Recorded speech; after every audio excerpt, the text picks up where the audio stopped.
I had some pretty like late night psychosis type of moments, and you probably Well, know about. I would Yeah, be too if I was up that late in pain. I mean, actually, I can you relate to were, you, this. you I were. was like, actually, I can relate to that. Vacant stare, as Steve says. Yeah, I was like, wait a second, I absolutely do know what you're talking about with that respect. Fuck, man. Yeah, I've You know had what plenty of that's like? moments like that. Yeah. Like your whole life is overtaken by, you know what I mean? Oh, Yeah, you know sure. those I mean, like moments. one thing throws your week or a month off, and you're just like, oh, like what a waste of 30 to 50 Fine, days yeah. of your life. And you're just like, ooh, I don't want to look. You don't want to look back on that, but at the end of the day, like you kind of have to because it's like, well, what did you do with it? And I mean, Exactly. it sucks that you've been immobile basically for 2 weeks. That blows. Like that's what I mean. It goes from a matter of like walking multiple blocks and doing and deadlifting and squatting to like it's a pain to walk to the washroom. You know what I mean? From my bedroom. So it's like I've had this before. Like I've had like a long history of ankle and foot and sciatica. I mean sciatica I've had, God bless, haven't had an attack in like 5 years, right? More than that. Like sometimes it aggravates a little bit sometimes, but yeah, I just got a all more reason to dedicate to my weight loss journey. So unless you're Boogie 298, then maybe I should do that. I should I should scam. I should get into like a coin where I scam all of my pay pigs. My sorry, not my pigs. All of my pay angels. I should scam every listener in some like terrible crypto scam like Boogie so I can afford Ozempic or something like that. I don't know. I'm kidding, guys. I'm kidding. I'd never do that. I will admit, I tried Ozempic for a month. It didn't do anything for me. I didn't start losing weight till, you know, tuning up the diet and weightlifting. So I don't know. It just is what it is. Interesting. I don't know. I don't have the weight loss thing. I don't relate to with the Ozempic, but You have I the mean, weight that is. gain problem. I have a weight. Well, that's fucking true. I've gained some weight the last couple of years, and I'm like, oh man, I gotta start really taking this seriously because I've gotten to the point. Well, I mean, I think it's the point with anyone, and they're like, you're like an ectomorph, and then all of a sudden, like, you can't just sleep that off, and then you're good as new, and your metabolism slows down. So yeah, I've started taking Well, and that your way bone more. health and everything. Yeah. Well, yeah, I mean, I've just started taking that way more seriously. Where it's like, okay, I've got to walk 3 miles a day. I have a weighted vest with that. I mean, it helps a lot. It's been going down, which is great. So it's wonderful. But Record Deepness is already telling us that he put his life savings into Fezcoin, and you've been That's kidding. going. There you go. No, I thought you had a problem with gaining weight. That was your problem. No, no, no, no. I can gain it real easily. It's the problem is Oh, losing it. oh, I see. Yeah. What do you mean late, Louis Cachet? We started on time, on the dot. Don't start with me. We're a week late. If that's what you're saying, but I've been busy with some IRL things that have kept me particularly busy. Can you work out in your like? You can't like lift some serious weights, can you? Or Well, not on the. I can't do a lot of abdominal stuff, but I can work my arms hmm, and everything now, which is there you great. go. So I am lifting just as much as I'm running. So chat can shut the hell up about that. There you go. You have like a Uh, runner. You have like a runner's. You have like an otter body. is Why? episode nine? Is episode? See, like there's prawn terms everywhere. Like nobody knew what an otter was like 10 I years don't ago. know what that is, and I don't want to find out what that is. It's July 1st. It's illegal to be gay again. Yeah, That's so true, true. true. Stop being gay. It's Well, July 1st. no, episode 93 I'll put out tomorrow because I have a like less than an hour to go. It was a long slog editing it all day. So I'll put it out tomorrow. There was quite a bit of bangers in it, I gotta say. It just had to edit out like certain words and certain phrases, certain ethnic groups I get paranoid about. So Oh man, I am Gimli Max. What is Gimli Maxing? What is Gimli? you're kidding, right? What's Gimli? Gimli? What does that scribe? Gimli? Lord of the Rings, Oh yeah, yeah. the dwarf. Oh, not the ugly, hideous creature. What? Somebody clip that where Geo asks what is Gimli? Not like the what's the guy's the What's a Gimli prude? I know. We're less than 5 minutes in, and we've got one great banger. No, But I'm not yeah. watching the new Fish Tank. It's not the conceptual thing isn't for me. Like I much prefer when they're gonna come out with season 3. But apparently Taylor's going nuts though. I've heard some rumors. But anyways, what are you gonna do? So there is this base from what I've seen, because Gollum, that's who we want. Gollum. That's the Lord. little creature. So what I find really funny is that if you were, I guess, like the on Reddit or on Facebook circa, I want Or to say like Blue Sky. 2020, no, I mean like 2014 ish Oh is what I'm yeah, saying. yeah, yeah. We're going back in time for a split second to relate to this fish tank stuff, is because there was a meme brand like t-shirt company that I remember being everywhere on Facebook when I was like in college, and I remember, people posting about these shirts, and it was called That Shirt Was Cash. And I learned that the guy who runs that account and runs that store is still around, and also he follows you and I and Oren and several other people. That And so sounds so early mid 2000s. I mean, blew my mind, right? Like, oh, I remember you as like this like kind of like bro frat culture like novelty t-shirt store, and then he's following you and I and like commenting about our lives. And I was like, this is such an odd, bizarre turn of events. But he is absolutely obsessed with this fish tank episode, this whatever mini series Whoa, season I or gotta get him on whatever. the show. Well, he tweeted and he tagged you in a tweet. He's like, I finally got the Geo interaction. Oh, And yes, that guy. yeah, it's that Yeah, guy. he's a dedicated fish tank poster. I love Yeah. that guy. Yeah, yeah. Look at Sean Wyland. Fish tank just seems like a rehash of the We Live in Public experiment that Josh Harris did. See, only Sean Wyland would get that. But yes, you are correct. I don't even think Sam Hyde and Jet is aware of that. But no, yeah, I love that guy. He's a great account. He's a great follower. He's a great geocell. And that's crazy, man, because like I remember those shirts too. They were like a really, like, everyone said cash. Like, I even have old tweets from like 2014. I was like deleting a bunch of these tweets and I said cash back in like 2015. I'm like, wow, that's crazy. But it is what it is. Yeah, I just find it pretty funny. It's like, oh, this is the life of a niche internet micro e-celeb. Absolutely. Like, I just remember a shirt company, or and if you click on his website, like, one, it still works, but two, it has the user interface of like a 2013 2012 No self-made way. website. And so it's just like, Wow. whoo, man, what a blast from the past. Because I saw it when he first followed me. I was like, there's no way it's the same dude.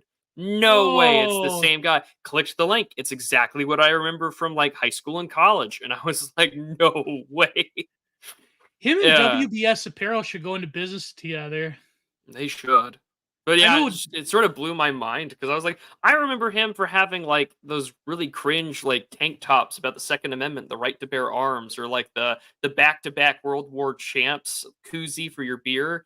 And then turns out, here he is on following all these sort of like right wing he Twitter people. he did the shirt, the right to arm bears. That was like No, ever. no, no. I think it Oh, was like support my Second Amendment rights or something like that. I oh, was I think like, I remember ooh. that one. Yeah, it And was I was like like, it's such a small world in that respect. I kind of find it funny that eventually anything that you know on the internet, you're going to find it on Twitter, and if you make it on Twitter, you're going to interact with these people. I just kind of find that funny. that is like a civilizational lifeboat event. Like a lot of the early internet things died, and they unfortunately didn't make it into the light of day, which is like the social media era. But that is an interesting thought experiment. I was reading. I have to read this book to review with Catherine. It's called. I know it's terrible. It's about two early 2000s lesbians in a chat room. It's called Things Have Gotten Worse Since We Last Spoke.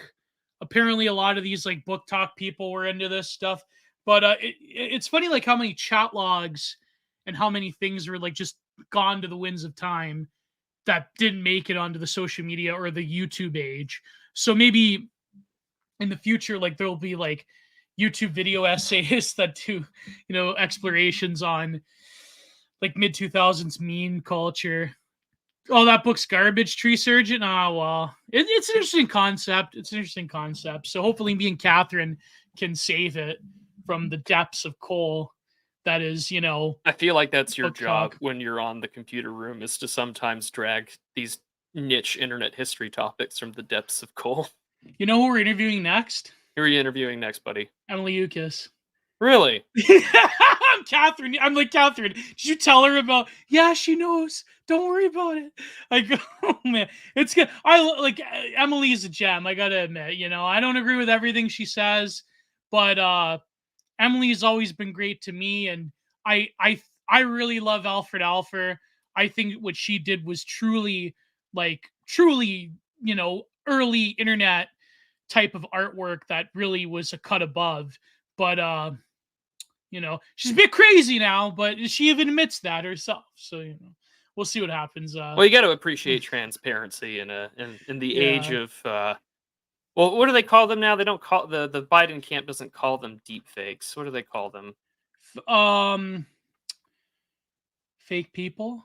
I think I forget what they call them. Oh, Yeah, he I called know them sheep fakes, is what they sheep called them. fakes. Yeah. Anytime that they posted, anytime someone's posted a clip of Biden tripping or falling, that's a cheap fake.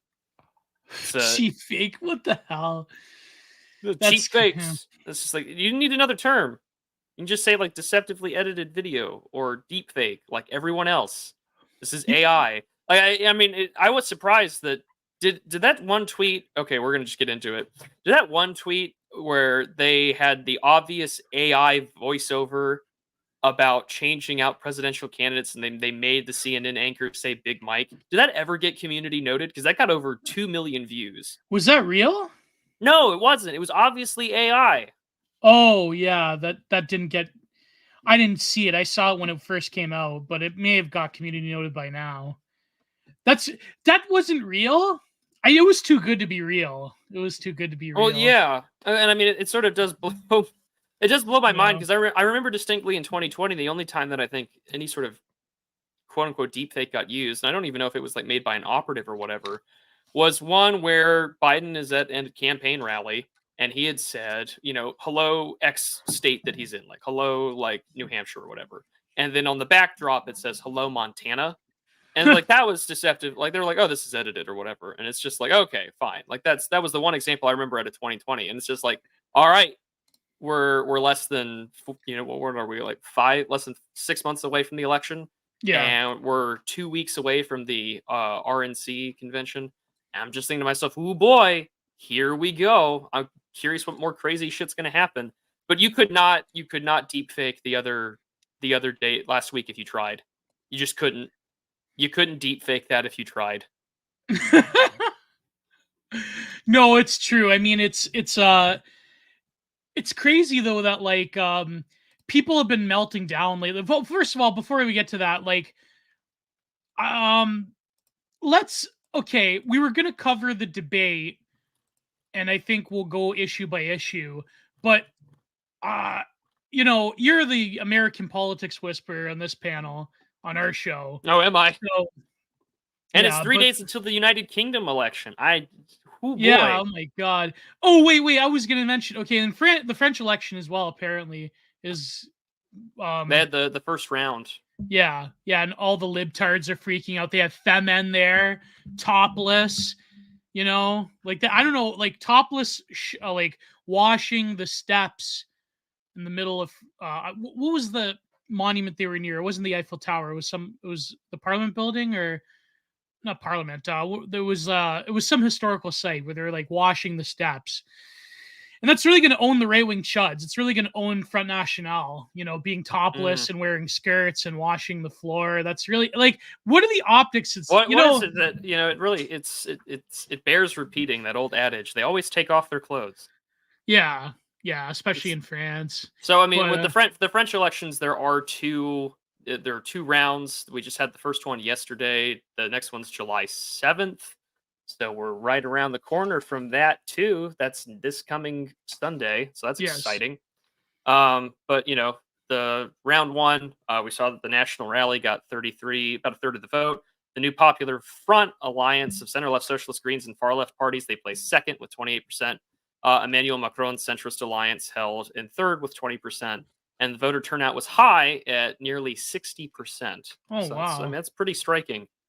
Apparently people like literally just hate Macron. Like that's their politics. So this is what I've been told, that a lot of people, they just despise Macron now. It's not necessarily that they are right wing or like far right or far left. It's just that, I mean, the only people, like, let's face it, the people that are protesting, a lot of them are heavily padded with migrants.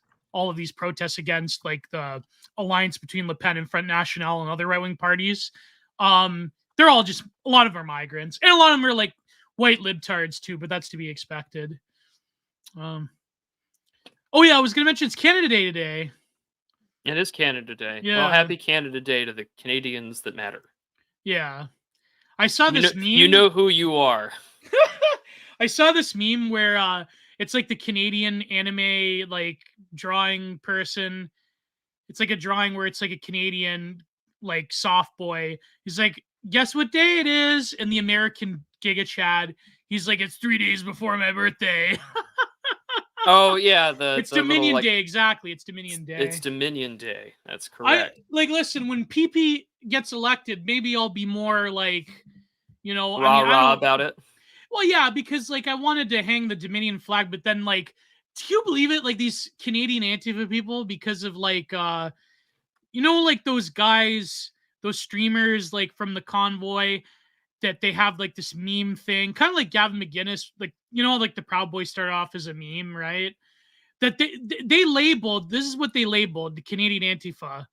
That's basically, by the way, the Canadian Anti-Hate Alliance, whatever they're called, they're funded by the government, created by Bernie Farber. I remember when Bernie Farber used to go on the Michael Corrin show.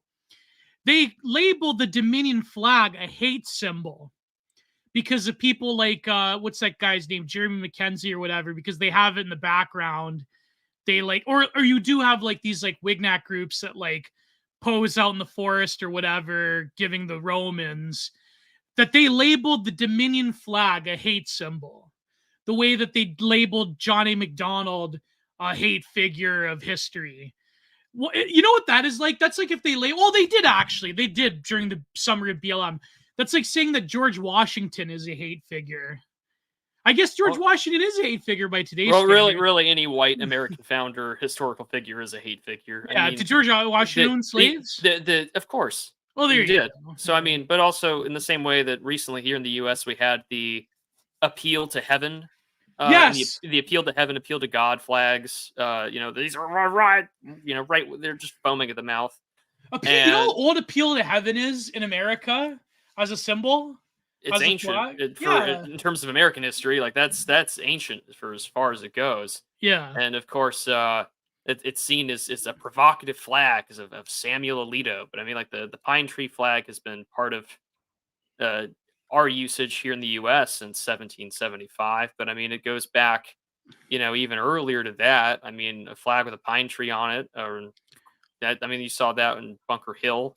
Mm-hmm. And I mean, like it's a very old, and it's part of who we are in that respect. It dates back to the 13 colonies, doesn't it? Yeah, and I mean, like you go back to the flag of Maine, which was to that's a hate symbol. Well, yeah, some would say it is. They should change the flag of Maine like they did Minnesota. But the flag of Maine was literally like a blue star and a pine tree, in the same way that the flag of New England was the St. George's Cross, pine tree, red background. I mean, like that. Again, it's just more of the historical stuff that progressives want to. It's not even just liberate themselves from history. It is that like it's their history. It's the progressive historiography that must be applied to the past. It must be applied to the present, and it must be applied to the future. And my lovely Substack and Subscribe Star supporters will know that I wrote that article called "Progressive Presentism." It's terrible. And it's like the Betsy Ross flag is a hate symbol now. To many it is, but I actually like this take from NG Benji. If I were a WWE wrestler, I'd call myself hate symbol. That's so good. Okay. That's so good. Let me tell you. Unless you're gonna tell me that already exists. Yes. In Memphis wrestling, there was a character, and I know, like, even though he's like a libtard, I remember Jim Cornette even laughed his ass off about it.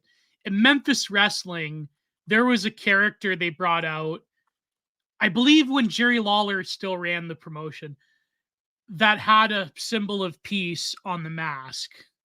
He was called the Austrian Painter, if you know what I mean. You can look this up. I'm not joking. This is in the South. They didn't give a fuck. Oh my God. But yeah, the Minnesota's new flag is a variant of the Somalian flag, is it not? or is that another state? I forget. It looks like the Somalian flag. They like minimized it. That's Minnesota's new flag. Minnesota, yeah. They Minnesota's new flag literally just looks like something straight out of Somalia. I mean, literally, it looks like some fake African country got a flag designated to it by the United Nations, and that's what it looks like. Because I mean, you look at the Somalia flag, and what is it? It is literally a light blue field with a central white star, and it's been there since 1954. You look at the Minnesota state flag. How is that not just a colonial flag of a Somali militia? Yeah, I like the Tennessee flag. It's a pretty cool flag. My favorite state flag is actually Ohio's because it's not technically a flag; it's a pennant. Oh yeah. So. Yeah. I like, in terms of Canada though. I like.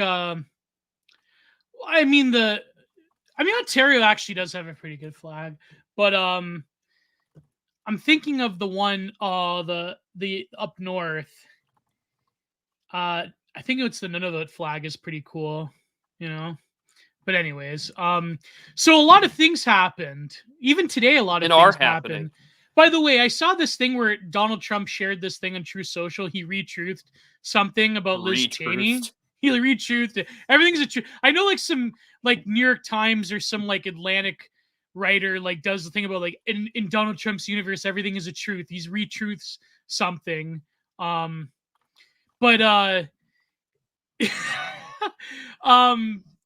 I agree with Donald. Liz Cheney is a traitor in my opinion. So there you go. No, I'm not done crying about my health. Anyways, no, like Liz Cheney's a traitor, and so anyways, what's this ruling today? Because yesterday they had the Chevron thing, which I was a bit confused on. But do the Chevron thing first, okay?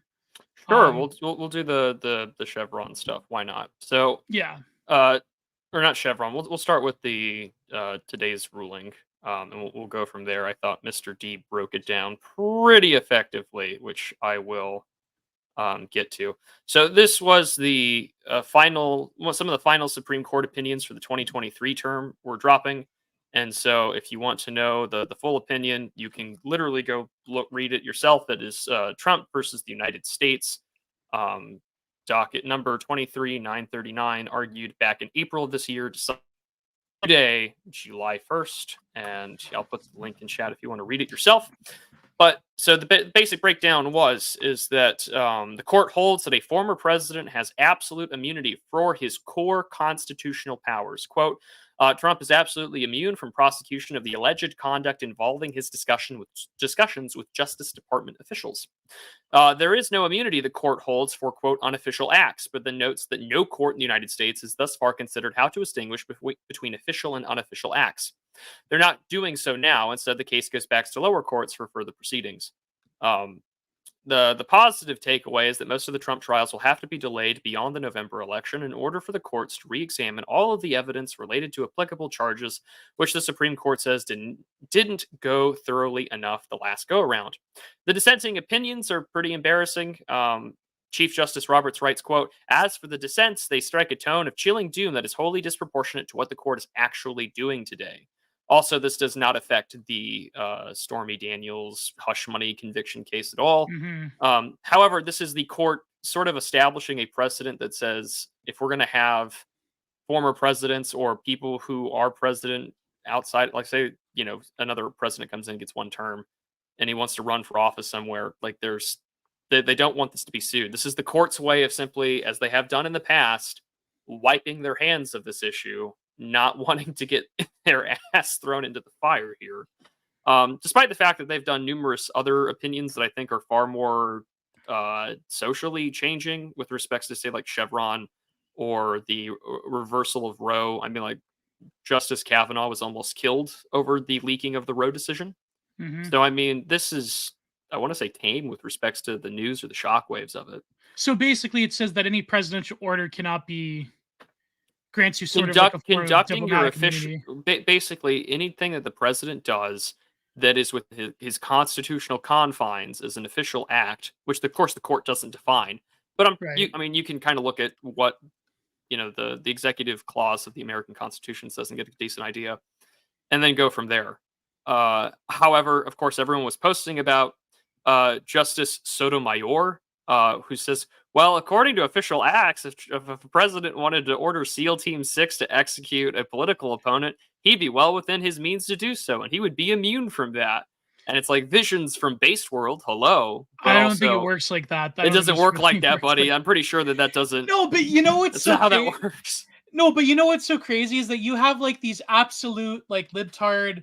Like for some reason, this guy really aggravates me. He really gets under my skin. You know that Max Kennerly guy, where he's like Yes. legitimately him, Will Stoncel, and some woman from the Atlantic. They were all of these libtards, these like big libtard blue waiver accounts. They were like fed posting so hard about that Biden should order SEAL Team 6 to go after Trump and redact him. Is he not like a lawyer or something?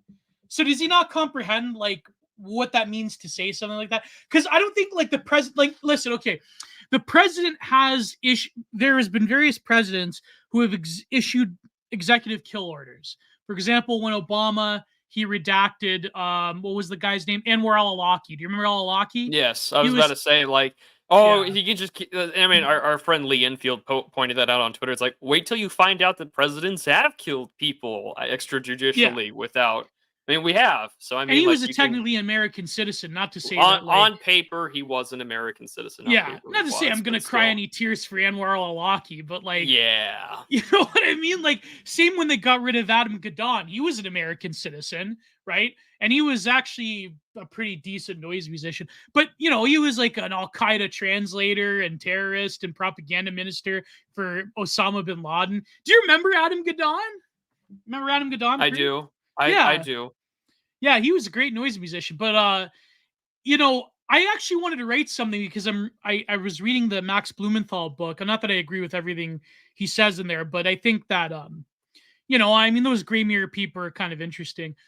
But he was talking about Adam Gadon, and I'm thinking to myself, I'm like, man, like that could, if you could flip the switch a little bit, like if you turn the dial, you could like easily take any frog poster on Twitter right now, and you could be like, oh, he's like Adam Gadon, but instead of with radical Islam, it's like white supremacy or something, right? You could like take some kind of Fed poster and like, so I think, okay, it is a dangerous precedent, but every president has done things that were more or less illegal and who haven't experienced any blowback. Well, I mean, apart from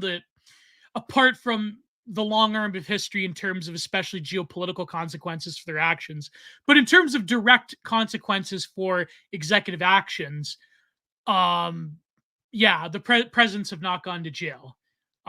We'll see what happens with Trump's trial. But, it is kind of like when Nixon said, when the president does it, it's not illegal. He wasn't saying like he's getting away with stuff. He was just stating a truth of the matter that within the confines of the American system, a president can issue an executive order that can technically lead to a death of someone who is technically an American citizen. And it probably happens more than we think. But, sure. What do you think of the opinion? I know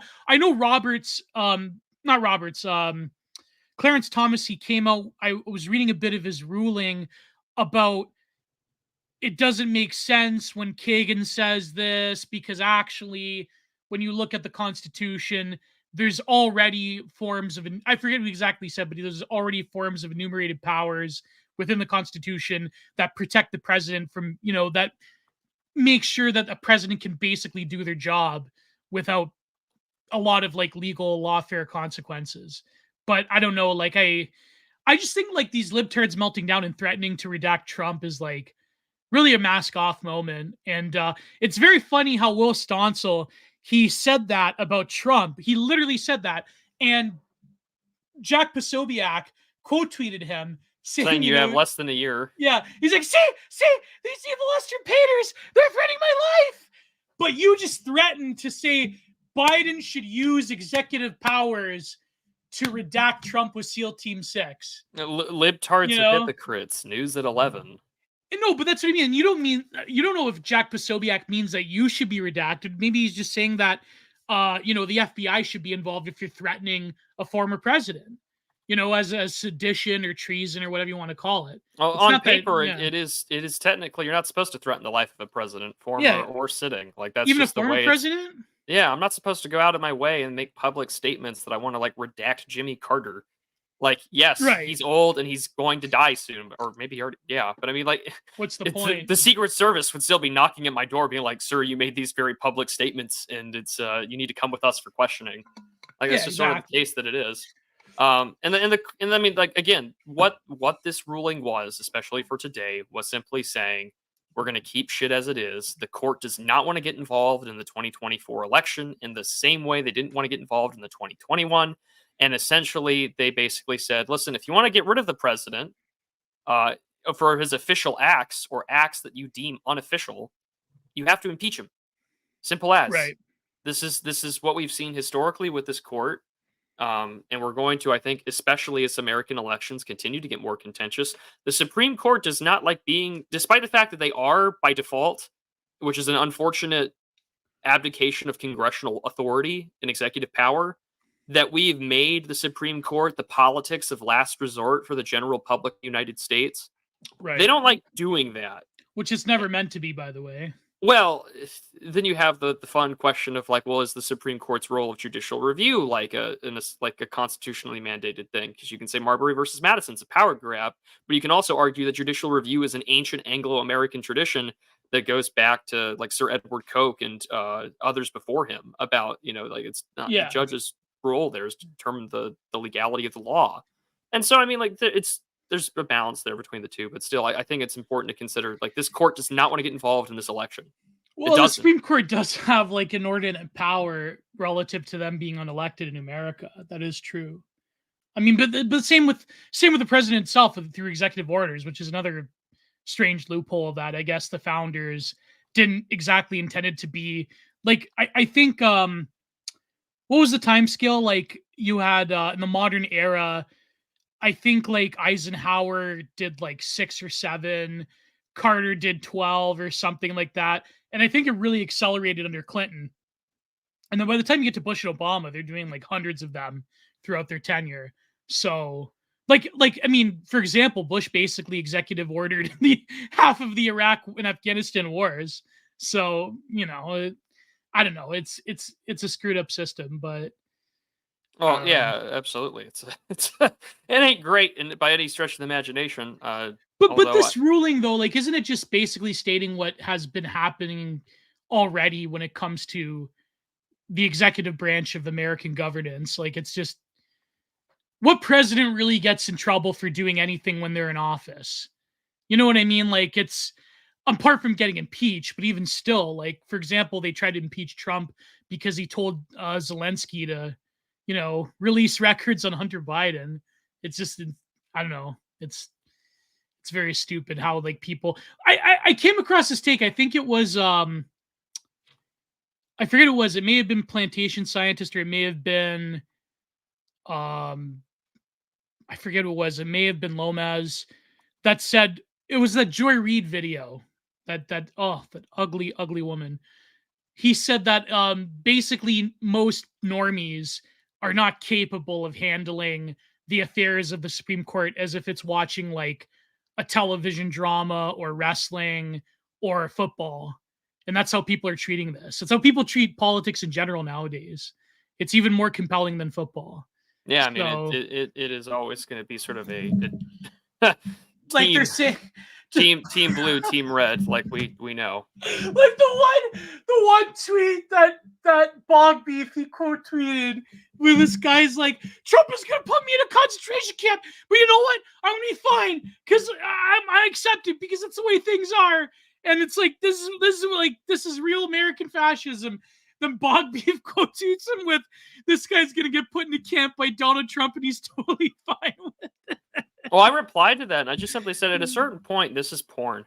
Yeah, it is. Like a lot of We It's like overblow Handmaid's Tale fantasy. Well, yeah, stuff, exactly. It's like, oh my gosh, I'm gonna be put into a Trump re-education camp. Like you can already tell that he's like typing this with one hand, And the and it's just guards are like, gonna hold me down and rip yeah, my skirt off, and yeah, and Morgan Chuds are gonna, enter me. And it's like it's fantasy. It's like book talk, smut fantasy. But well, that yeah, again, that's the political fantasy. It's just like, please and harder, and it's just like, wait, let me find it actually.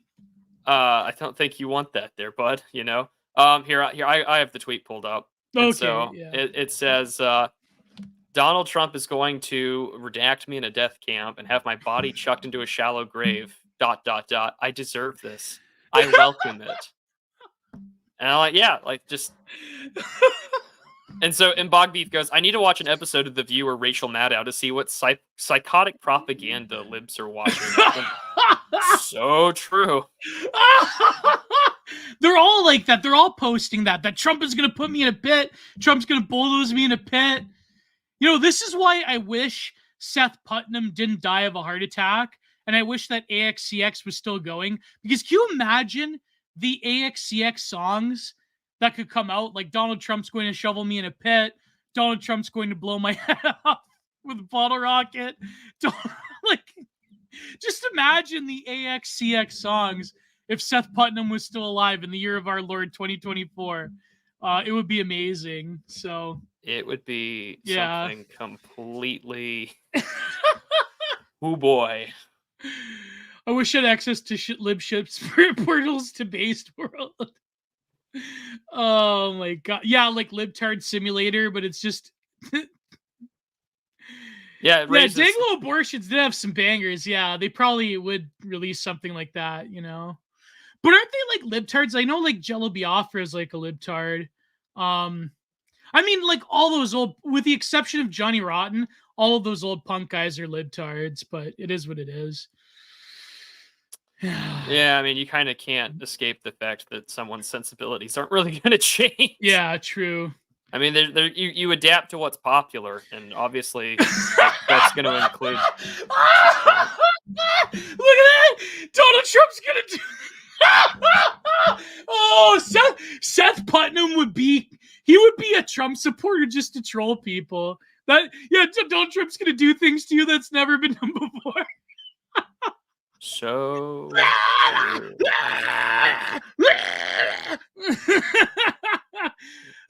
in time, and I voted for him.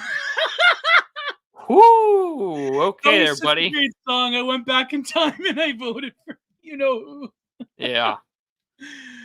Oh, I love the one Jazz F-slurs don't like us anymore.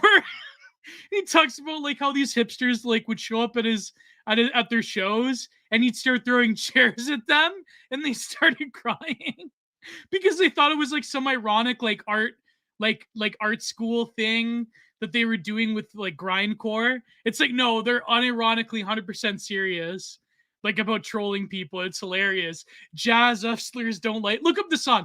Jazz F-slurs don't like us anymore. I love. My son killed himself because he's a libtard. Oh god.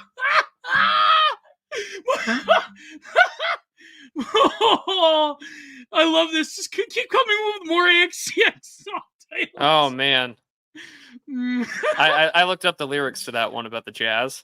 Yeah. That's great. We just wanted to sound like shit, but you thought we were avant-garde. You thought we weren't to art school, but we worked at gas stations. You thought we were cool, but you didn't know that we hate you. You thought that we were cool. Fuck off. And I'm not going to finish the rest of that. I'll have to listen to some of these. These sound pretty great, even though they're probably not something I should probably listen to. Yeah, they're amazing. Oh my god. You thought we went to art school, but we worked at gas stations. That's like the Hawk-Tua girl, eh? Apparently she's not pro-Trump. Again, like, it really is true. Like, conservatives, I forget who said it. It may have been David Carr. What's his name? Let me look it up. Before we get to serious news, real raw news. David Santa Carla. He's an old head account. Amazing account. David Santa Carla conservatards are 0 for 4 this year. And it's got a picture of Oliver Anthony, the Plain Girl, Haktua Girl, and the what's her name? The fake Astroturf Lily girl that said the drop the hard R. Yeah. Lila, whatever her name is. I don't know. Like, I shouldn't admit to this, but I was listening to a certain space by a certain Korean man who's a friend of mine. But a certain Korean man that talks about motorcycles, and he was. I'm referring to Zuki. He was talking about how a lot of people like Scott Greer, how they counter signal like what these red state people actually believe in, what they actually like. And it's like, why, like, it's sort of like, it's weird how these like NRX nerds, they're saying this is trashy and they're like the Hawk Tuah girls vulgar. Meanwhile, they go to these weirdo Ayala parties. So, Zucky's got a point, right? But I think the problem is that all of these like 15-second of fame people that have the affectations of red state America, like she went to that country show in the Tennessee Stadium, like they all turn out to be either astroturfed or centrists or strivers or not exactly in the ideal of it. But I understand what Zuki's getting at. I do think like to counter signal it, especially if you're coming from a place of like cosmopolitan weirdness, people like Moldbug and Ayala and Razib Khan that attend all these weirdo parties or whatever. Like I understand like counter signaling what average like MAGA chuds believe in and like, because initially like, okay, yeah, it's vulgar, but it's like an innocent vulgarity as opposed to a lot of other things, right? So, but I just thought the whole thing was normie brain rot. I don't know. So I can see both sides of the issue because unfortunately, a lot of these people turn out to be either astroturfed or not really worth all of the attention, like Oliver Anthony. That was like a big blunder. I remember that was, that guy's just an idiot. But like, it is what it is. I think that, you can't be too elitist with anything. You know what I mean? You can't be too elitist. But at the same time, it just, Oh, Trado, you have no idea. One of my all-time favorite music soundtracks from a film is actually my whole favorite film. Like the 500 Days of Summer film soundtrack for that entire movie is good. There are no shitty songs on that entire film soundtrack at all. Someone asked if you liked Regina Spektor. I'm a Regina Spektor respecter. Whoa! Like this is the fun fact. Is she a libtard? Probably. Of course. Yeah. But like also like I don't care because my entire music taste is oriented around being an early 2000s shitlib. I've seen the Decemberists live in concert more than I'd like to admit. I've shaken John Darnielle's hand from the Mountain Goats. Like I get it. Oh, she was born in Russia. Yeah, you might want to really like that. Personal life. Oh, okay. Person of political views. Spektor considers herself politically liberal as Mars for President Barack Obama. Her song "Fidelity" was used as a campaign against Proposition 8, which sought to ban same-sex marriage in California. She deplored the election of Donald Trump as president of the United States. She supports Israel and performed in a ceremony at the National Mall, celebrating the 60th anniversary of Israel. She's a critic of the BDS movement. And by not playing in Israel, you're pushing the wrong people. She performed in Israel on several occasions herself. So she's like a Barry Weiss liberal, I guess. Or I don't know. She's a Russian Jew and a pop star. Like, yeah. As for Prude refuses to be put into a box, so true. What is my take on the Killers? Their later albums are underrated because everyone wants to remember like When You Were Young or Mr. Brightside, but their later work has got a deep emotional feel to it as the band matured, and the sound isn't that bad. Come here, guys. I have a lot. Also, one of my favorite bands from the 70s is Steely Dan. Like, I think really? that they're well, let's go to the movies, right? But like they are one of those bands that I think perfectly encapsulates the absolute desolation and the decadence of the 1970s. Like it's this after the orgy high of 1968, Woodstock in 69, like, oh yeah, we've made it. And then all of a sudden you're like, whoa, wait a second, the world sucks and we're going to engage in all this debauched shit because we've liberated ourselves. And then it's just bad. Oh, and yeah. I mean, like the music's great, but I mean, whew, some of the subject matter is not all that good. Hello, Reprobus, welcome. Yeah, all these things I've done was well, I don't think it was the perfect one, but it was a good song. And Steely Dan has got really great rock bands, so yeah, great guitar solos. That's absolutely true. But my old man in the 70s like had a weird like he was like really like he liked prog rock, but he also was into like a lot of like the redneck like southern rock stuff like Molly Hatchet, Blackfoot, Leonard Skinner, you know.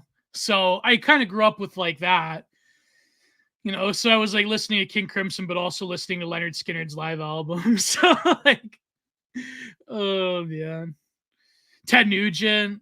You know, Ted Nugent, he actually inspired a lot of metal bands, eh? Like a lot of like I know he inspired like a lot of the guys on Cannibal Corpse. He was a big influence on Dimebag from Pantera. So yeah, but it's funny, like I don't know, Ted Nugent's kind of an asshole because like I remember someone played him the Pantera cover of Cat Scratch Fever. He's like, oh, this is like too repetitive. I don't like it. It's like it's generally a great cover of Cat Scratch Fever. I especially like the way that Phil Anselmo sings it. But anyways, Dagrot aficionado, yeah. Cindy says, at least you guys are removed from it. Personally, I work in the creative industry and having to tolerate every one of my peers being a shitlib. I work in government. I can relate to this sensation a lot, Cindy. Although I work with a lot of boopers, which makes it better. But like it is fun sometimes walking into a room and you realize, oh man, I should not pull out my phone and start tweeting at all. Otherwise, I'm at severe risk of doing terrible things. And getting myself in trouble because like I mentioned not too long ago, and I said this in my conversation with Dimes. It's like I go to places where everyone's just like, actually, we need to harken back to the legends of FDR and the Great Society, and I'm like, you are everything that is wrong with this world, and it's an absolute disaster. Like, and again, it's like actually no, like the New Deal has a great deal of political mythology in the United States that doesn't get brought up in films, but everyone talks about job programs, revitalization programs, reinvestments, these like civilian core. I mean, we still use that, like libs in America still use that framework today. Like we're talking about like the climate core or whatever, which I don't know if it's a Biden thing or an Obama program, but it's just like, it's basically taking the skeleton framework of these like New Deal civilian action core, but now you're just doing it for, you know, shit libs that have a degree in ecology or environmental science. Yeah, speaking of which, AOC, she was also talking about impeaching the Supreme Court or something. Like, what a dumbass. Like, it's just... See that tweet, Prude? I did, yeah. And absolute. Oh, here's what Kato says. Geo as a Leaf, you may appreciate the fact that my dad was pretty decent friend with Alex Lifeson from Rush back in the days. Whoa! I'm not actually a Rush fan, but I'm a huge Prude Rush is, fan. yeah. I have all of their CDs. I have a 2112 live album. I'm a huge Rush fan. So, you know, I'm very glad that your dad was friends with Alex Lifeson. Was it, I know, like, he was, like, a fedora tipper, but, like, wasn't, who was it? He, like, read Ayn Rand. I can't believe I'm blanking on his name. He's, like, the world's most famous drummer, one of them. How am I blanking on his name? Alex Lifeson, Geddy Lee, and Neil Peart. Neil Peart. Wasn't he like an Ayn Randian? Like he was like an objectivist or something like that? I think he was like an objectivist. I mean, you can see references to it in 2112 Fly By Night. Yeah. So I mean, like, yeah, he had an objectivist streak in him, but I don't think that it stayed with him for particularly long. But you see it in their early work in the 70s. But yeah. Neil Peart. Neil Peart. They wrote that one song. What was it? They wrote a lot of songs, Gio. No, I know, but it was when they referenced a carnival wheel that like a horse ride that was like fairly near to where I live. It's called something by the shore. I forget. I was never a big Rush fan because Geddy Lee always like his voice always threw me off. I liked it. I'm a big. Yeah. Yeah. You like falsetto? I like good music. Do you like James LaBrie from Dream Theater? I can't say I've listened to enough to have an opinion. Yeah. Dave Matthews Band never gets mentioned anymore, but was a huge in 1990s. Yeah, Dave Matthews Band was huge in the 1990s. He's got a few good songs that I listened to. I remember when Dying Fetus, they wrote that one song where they referenced Dave Matthews Band. If you look up the Canadian band Matthew Good, that was like peak 90s Canadian alt rock, along with Our Lady Peace and the Tea Party. I saw the Tea Party live. I saw them when they were playing one of my favorite albums. It was the 20th anniversary of Transmission, which was that was a huge album back in the early 90s. It was where they were doing a lot of world music and stuff they were incorporating into it. And I loved it. It was great. But the only thing that I didn't like was halfway through they mentioned something about Trump, and I'm like, oh, here we go. This was many such cases. It was pre-clown vid. Okay, I like Camelot, but I don't like Camelot without Roy Khan. That's the thing. It's just I understand because Dream Theater, I hate to say it, as soon as they lost Mike Portnoy, they sort of got too repetitive, and one Dream Theater song is just the same as the other song, and it's not doing it for me. But yeah, guy from V. Of course, you mentioned World Day. One of the best memories I ever had going to a concert. I remember I saw Nevermore, who is my favorite band to this day. And it was when they were touring for Obsidian Conspiracy, their last album before they broke up. And of course, World Dane, God rest his soul. I remember I was in the front row, and while they were playing Final Product, World Dane grabbed my hand, and it was amazing. It was incredible. That was one of my favorite memories ever, going to a concert. But unfortunately, World Dane, he passed away. Very sad, very sad. But no, yeah, Nickelback's the most famous. I'm not ashamed to admit that the first 3 albums of Nickelback were actually pretty good. There's some songs I still listen to this day, like Cowboy Hat, Leader of Men. What else? Basically, Curb and the State were great albums. All right, EL, I'm gonna sit you down. You're gonna re-listen to everything that we're about to mention. Okay, Steely Dan. If there are albums that you need to listen to, it's gonna be Can't Buy a Thrill, Ahya or Asha, Gaucho, and The Royal Scam. The rest are pretty good, but I like The Royal Scam probably the most, despite the fact that most people will say that it's not one of their better albums. But that's just me. Also, Countdown to Ecstasy is okay, but their later stuff, not so much. I don't like Katie Lied at all. Pretzel Logic's got 1 or 2 good songs, but everything else, you can kind of skip out on. Whoa! There's that. There's that.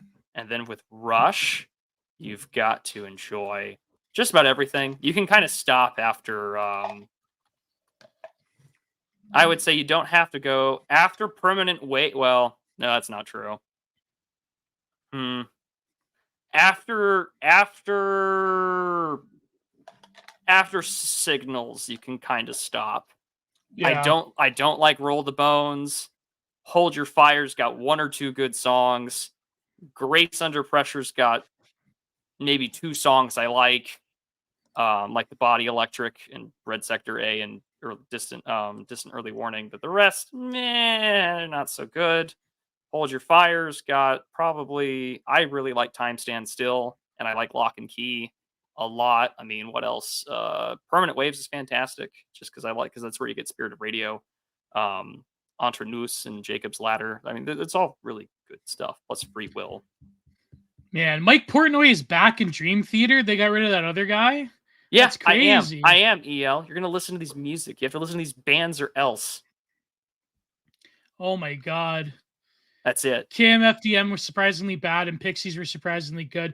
I like KMFDM. I know that people they clown on them because of the Columbine thing, but I agree with Pill Eater. Pill Eater is a big KMFDM fan. That they truly were ahead of their time in the 1990s. I guess that's why Eric Harris appreciated them so much.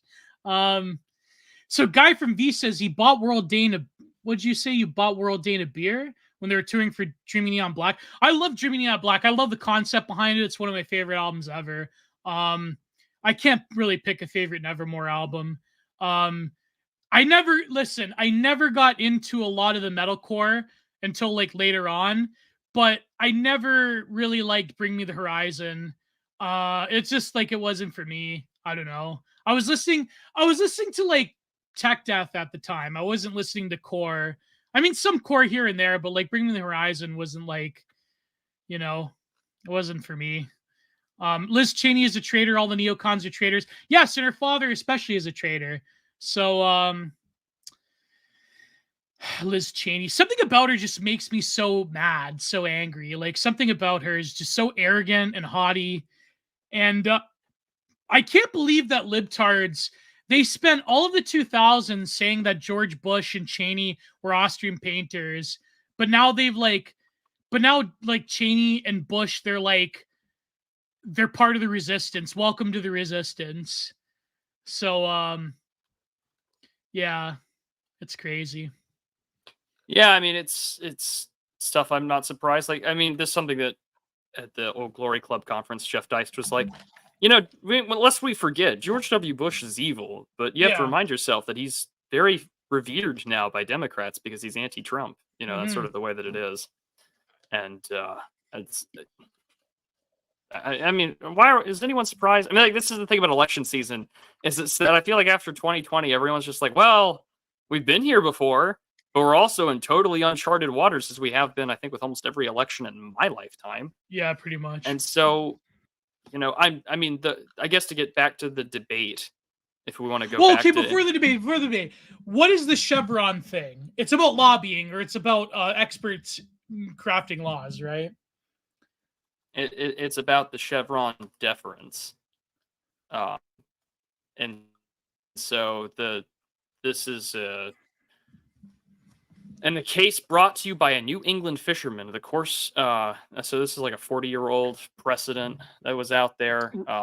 So from the Reagan days. Decision itself was relying on was saying judges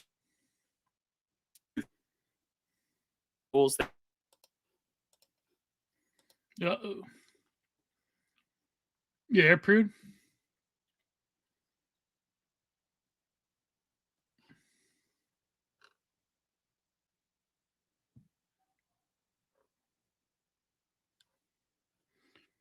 Is it lagging for you guys too? Uh-oh. F in the chat. Can you guys still hear me? Uh-oh. Yeah, I'm fine, but I guess Prude will take... Oh, is my internet not working? Okay, explain. Okay, you cut out there. Shit. But they heard me.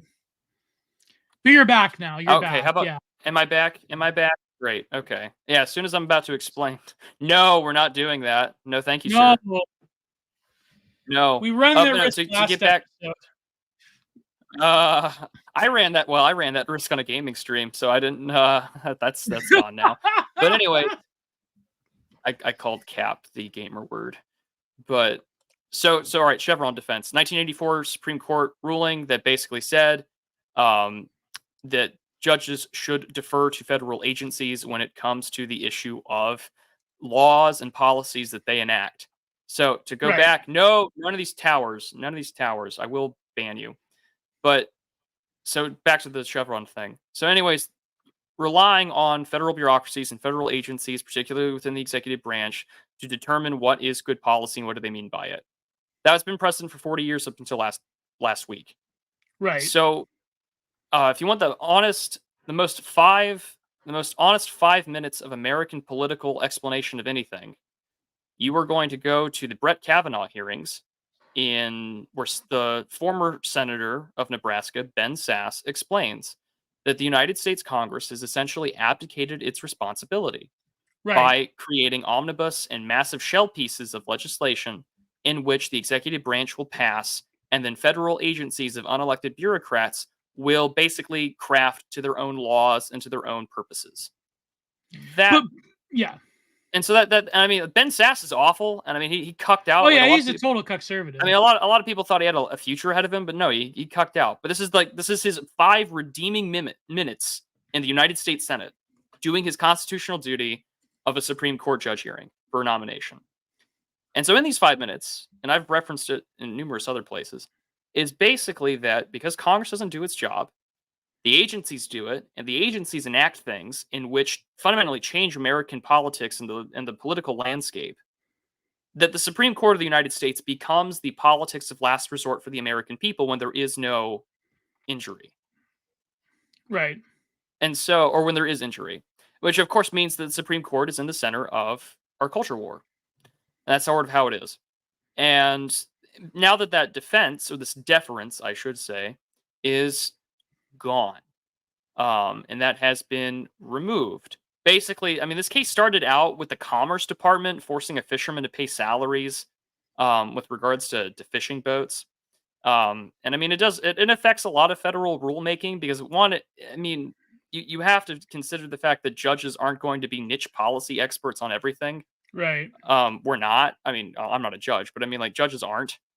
And I'm not an expert on everything. And in fact, it's really nice to simply say I don't know sometimes. They consult with experts in different fields, do they not? Yeah, I mean, and they do, and you get I mean, on paper, you're supposed to, and you have hearings and testimony from subject matter experts that Congress invites to talk about these things. Yeah. I think that you are going to see I mean, I don't think this is going to lead to thousands upon thousands of cases coming to the courts, but this does sort of throw some of that power away from the hands of unelected, unaccountable bureaucrats.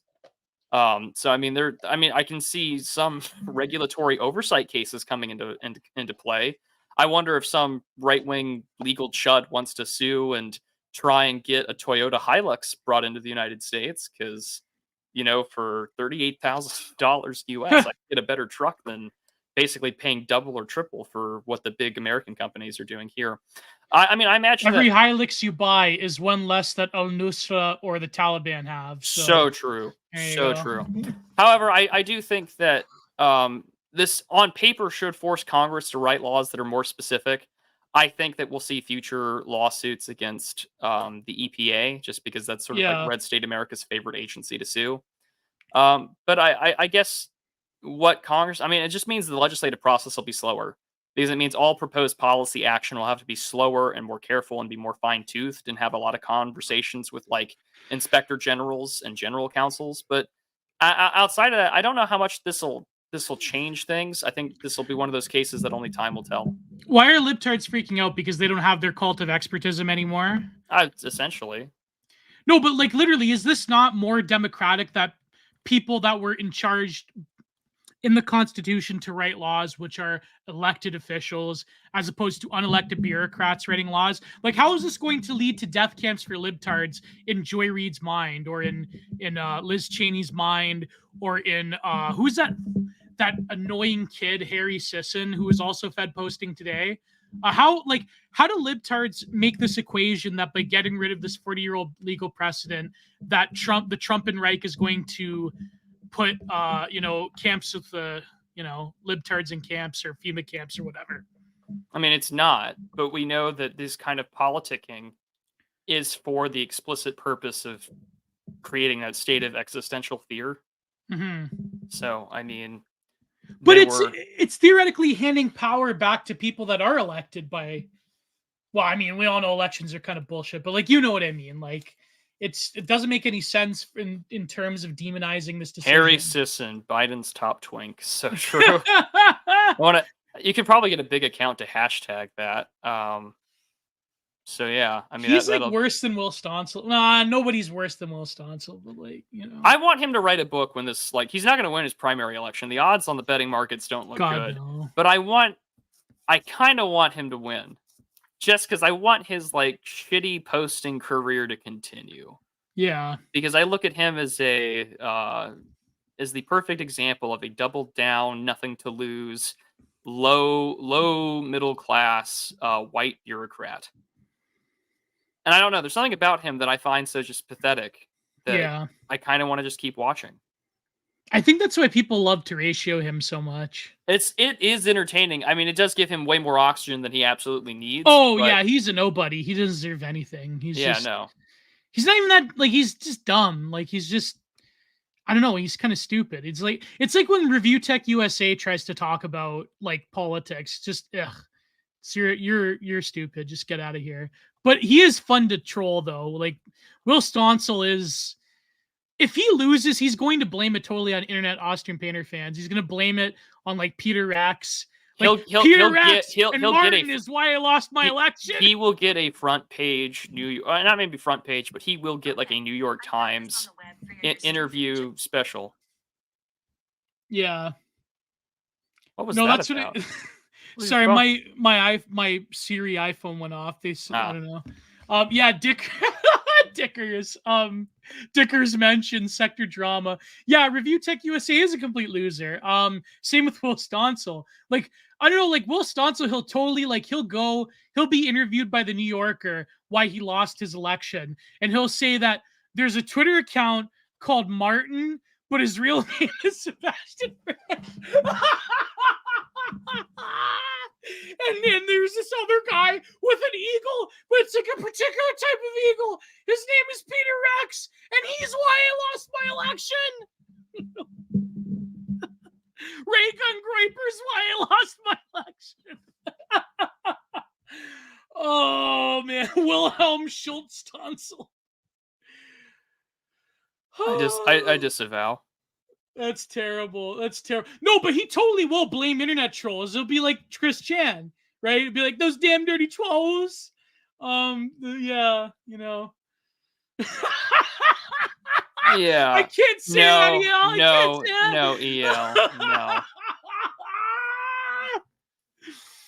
I mean, eventually there will be a Gray Mirror article on monarcho-stancelism. It's inevitable. Yeah, will of the people lost because of Sebastian Franks. So true. So true. I'll never get my money back from that, but hey, that's okay. And people were like adding his opposition person as like, do you know that do you know that the person you're running against is a hardcore neo-Austrian painter? And he associates with like it's so funny seeing like Will Stonsel quote tweet like something horrendous like a guy with a guy with a David Koresh profile picture. Yeah, or like a guy with an eagle and a spinny wheel in the background profile picture, or like a Chud Jack, and it's like Will Stonsel is like quote tweeting. I mean, this is sort of I do think that this is the future of.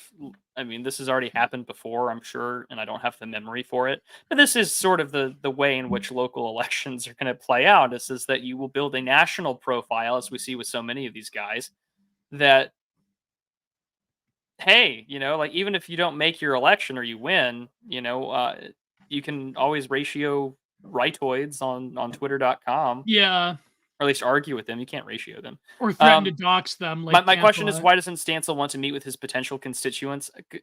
Because, I mean, I don't think Rex or anyone else wants to make it lives in his little district. But, I mean, he does. Like, if you actually follow his Twitter account, he's actually campaigning. Yeah. But also, he had that one picture where he knocked on someone's door. Although he spends way too much time arguing on Twitter, I do agree. Yeah. I make it my pleasure to ignore him. I mean, so do I. I actually have him blocked, but I see people... Yeah, I blocked him too. I see people engage in this crap all the time. It doesn't help that I'm mutuals with all the people he argues with. No, but like you could block him and you could like mute the word Will Stonsel, but it'll still come up. There'll still be people in your TL like throwing Will Stonsel tweets in your face. Will Stonsel RP'd and redacted a woman in 1990. Was he even alive in 1990? He's got to be like late 30s, so I'm sure he was born around that time. He's probably born. People with siblings, according to RFH, she was favorite right-wing e-girl. I saw that video someone did of me where I was like, never mind. It was a pretty good video, actually. Like, going nuts about me interacting with RFH. Did you see that, Prude? No, I didn't. It was actually pretty good. But no, I agree. Like, unironically, I agree with RFH when it comes to the sibling question, because I myself am also an only child, so I'm sorry. Well, what is the quote unquote only child question. Well, she Or the says that sibling like only question. childs that they're far superior to siblingoids for a number of reasons. Is she a single, or was she an only child? Yeah, of course. Huh. Oh, shut up! I don't think that really. I don't really think that is a good piece to have of your in your camp there, buddy. Oh, here's why Harpy arguing with Harpy Eagle avatars on Twitter will get Somalians to vote for me, Will Stonsel. Anyways, let's move on. So, yeah, I don't know why people are freaking out about the Chevron thing. It's basically just common sense that people who are elected should make laws. I wouldn't go that far. You and I don't know jack shit about the full implications. We literally just Well, covered the true. news. So I'm sure that there's more long-standing ramifications to this than we either of us realize. But I would have But to like, do. why is it that unelected bureaucrats are making laws anyways? That seems like a total 'Cause it's- forfeit of the Constitution. Like a lot of things. Why am I saying it like if I'm shocked, like I'm some normie conservative? Of course I'm not shocked about it, but I'm just saying theoretically they could sort of like, hide it a little bit, hide it a bit. Well, better. in a large respect, it's sort of like, well, you want to maintain the continuity of how government works. And if a bureaucrat Right. has been there since the beginning for 40 years doing X, Y, Z, this is the case.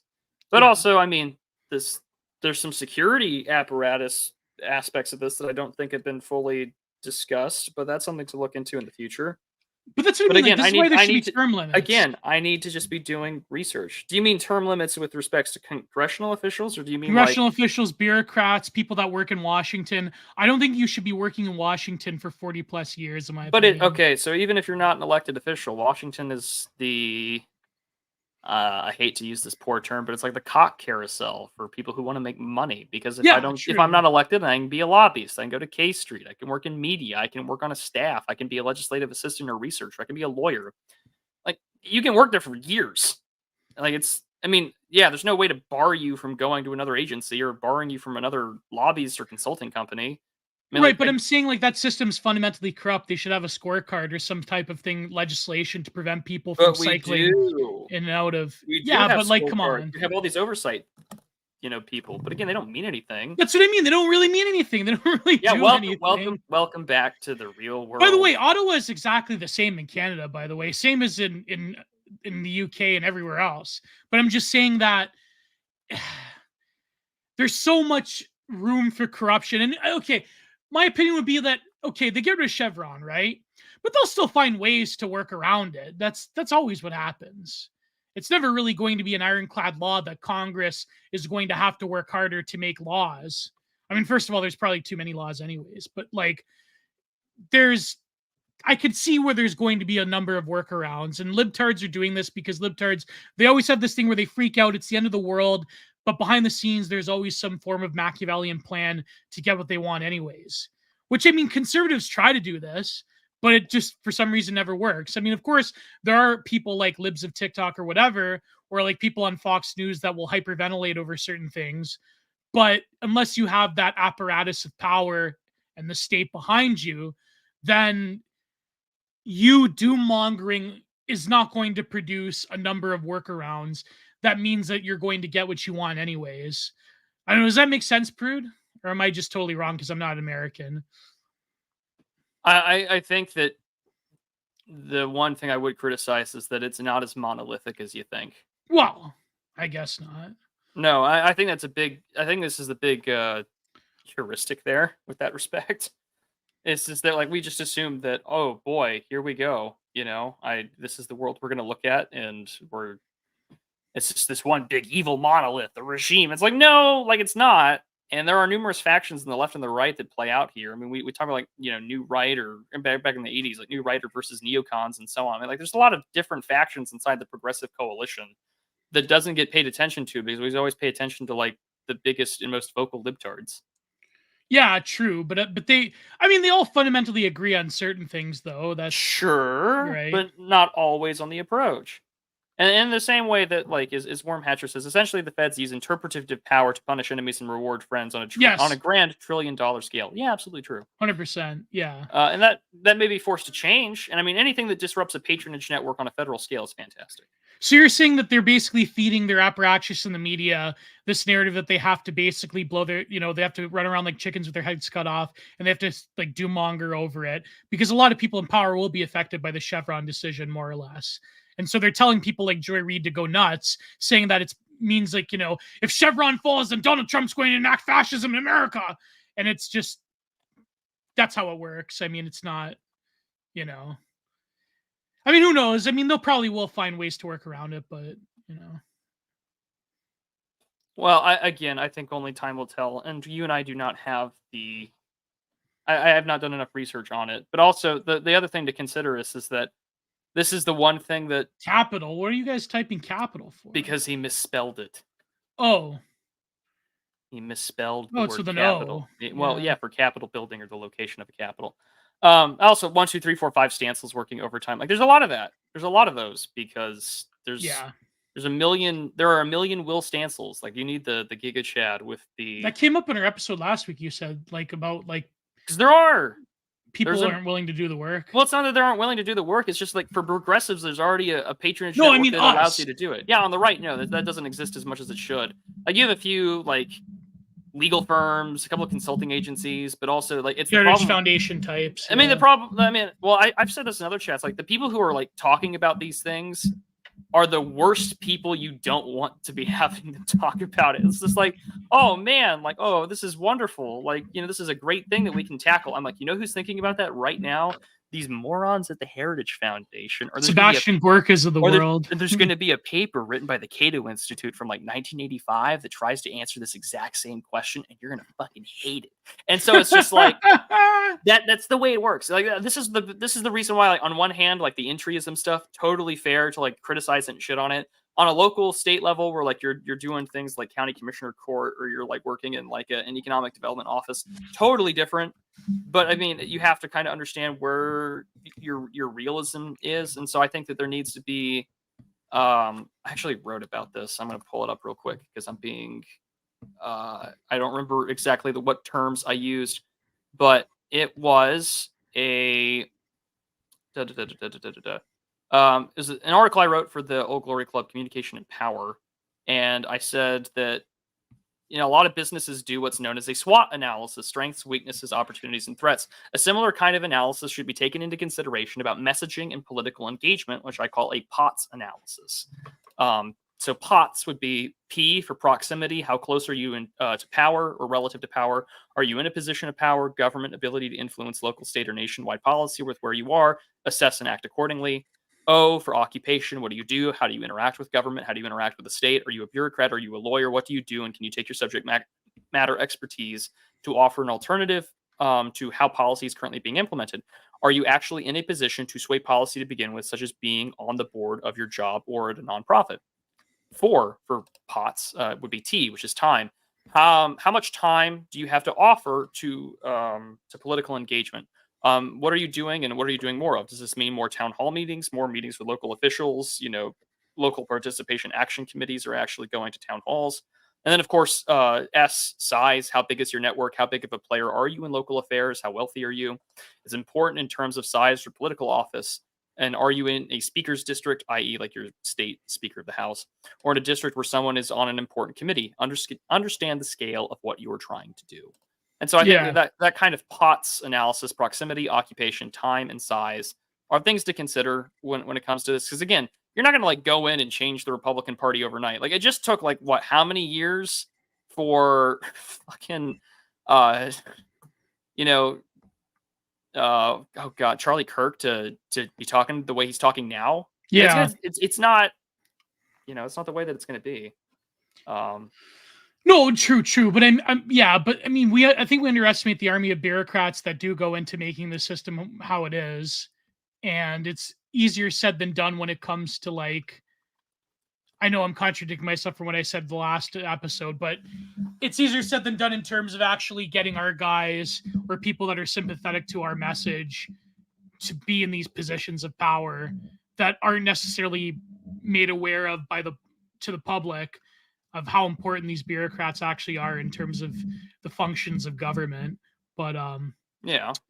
it is what it is. I mean, there were just like I just saw this torrent of like ass blast from the libtards, and it's like very, very incredible how they have this like gut instinct to just pour bile on everything and to just project these weird fantasies into things. And I'm not even sure that I said this back. I'm not even sure that this debate would even guarantee Trump any sort of victory, or if they're going to make it incredibly difficult for him to even campaign in a few weeks or so when they convict him, or if they can, if they sentence him, right? So it's just, I don't know. Let's go to the debate. Fine, let's go to the debate. This is. I think that's the important part, is the sentencing phase of this case for the New York one with the Stormy Daniels stuff. I mean, that's gonna be a couple of days before that's on the 11th, I think. It's literally days before the RNC convention. Have they picked a location for the RNC? Yeah, they picked that forever ago. I think it's in... I thought they were undecided. No, it's in Pittsburgh, or no? It's in Milwaukee. Oh, Milwaukee? Which is weird. Which was an important state electorally to win in for Republicans. Yeah, of course, I know. The DNC is in Chicago. Well, it's just like 1968. But all of like the libs that were saying like they're starting to openly question Biden, a lot of people were saying, "Oh, this means that they're going to replace him." It's like, no, this is not true. They're not going. It's too late in the game for him to be replaced. If Biden wins the election, though, who knows what's going to happen in terms of his health, in terms of like what public opinion will be. You go ahead, Prudy. You're the American, but what did you think of the debate overall? Let's go. Okay, overall impression. Then we'll get into the specific issues that they covered. How about that? The debate was weird because I think everyone, including myself, was like, well, why would Trump openly walk into hostile fire like that? I mean, like the whole muting of the mics thing, no audiences or anything like that. Very, very, I was like, this has got to be a trap. And then, oh Lord, make my enemies ridiculous. And he answered that. It helped prayer. Trump, actually. I think it did, because Trump, this was a different Trump from the 2020 or even 2016. It was against Hillary. It was, well, it was, no, but what I mean is like there were no big bombastic moments. Yes. Like you'd be in jail. You're a nasty woman. Such a nasty woman. But instead, you get things like, well, I like to reference the title of today's episode. I don't know what he said, and I don't think he knew what he said, which was a great line, which was great. But I mean, like even the messaging from the Dems, so like, oh, Trump was a liar, all these fact checks, like no one cares. Because what was Trump focusing on? He brought things back to illegal immigration time and time again. He focused on the fact that America sucks in terms of its economy, its ability to rebuild. I wanted to bring that up, but you go ahead. Yeah. And so, handicaps. And I mean, like Trump kind of looked like, I think John Doyle's tweet, the one that went viral, was really good, where he was just like, this motherfucker retarded. And it's just like, yeah, like, because it was Trump didn't interrupt. And that was good, actually. I think that helped Trump. He allowed Biden to dig his own grave. Yeah, and what a grave it was. A magnificent grave. He sounded raspy and, we finally beat. Come on, man. Come, Malarkey. Well, the number of time. He had to say malarkey at least once. That was like the brand thing. The word was the idea of. That was Biden's go-to response. It was always to take everything Trump said as an insult, despite the fact that Trump sounded like the more sane person on there. I think what it was with Biden is that he really listened to whatever Soylenial staffer wrote the script for him. And of course they knew the questions ahead of time, right? So they did this whole thing where he's exacerbated. He's treating Trump as if he's ridiculous. He's treating Trump as if he's like, I can't believe you're saying this because you're like basically a war criminal and you're this incredible evil fascist and I can't believe it. So the tone that Biden was taking from his Soylenial staffers was that Trump is like the state of exception that is like, come on, man, don't you know that we live in like, and I fucking hate this. Sorry, I shouldn't swear. Apparently, YouTube's going to look down upon the F word, but I really, really hate this Soillennial and Gen X inflection where they're doing the whole wake up, man, this is reality. Everyone believes it. Don't you know that everyone believes this? Like I can't believe like you don't live in reality. I hate, you know what I mean, Prude? You know that attitude where it's like everyone believes this. Everyone, you wake up, man. Wake up, man. Like I hate that. I hate that attitude. Every progressive activist is like trying to force, the other guy to put on the sunglasses and they live. Yeah, no, exactly. No, yes, yeah. Like everyone's like this, man. You're being crazy, man. Like, don't you know that you're a fascist? Don't you know that you're a grand state of exception that's like this unique affront to American democracy? Like, that's basically the attitude that Biden took.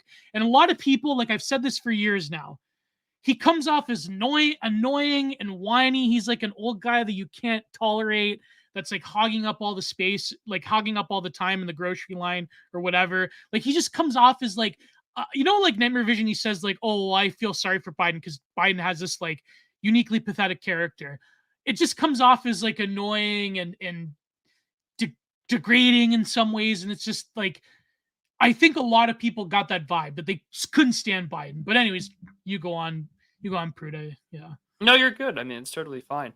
I mean, it's liberal democracy is 100% not even a little bit real fake. I mean, it was hard for. I mean, I think the reason why is everyone's got their head screwed on in a way where it's like, well, these things don't matter, right? Because I mean, like, okay, for you and I, does it really matter?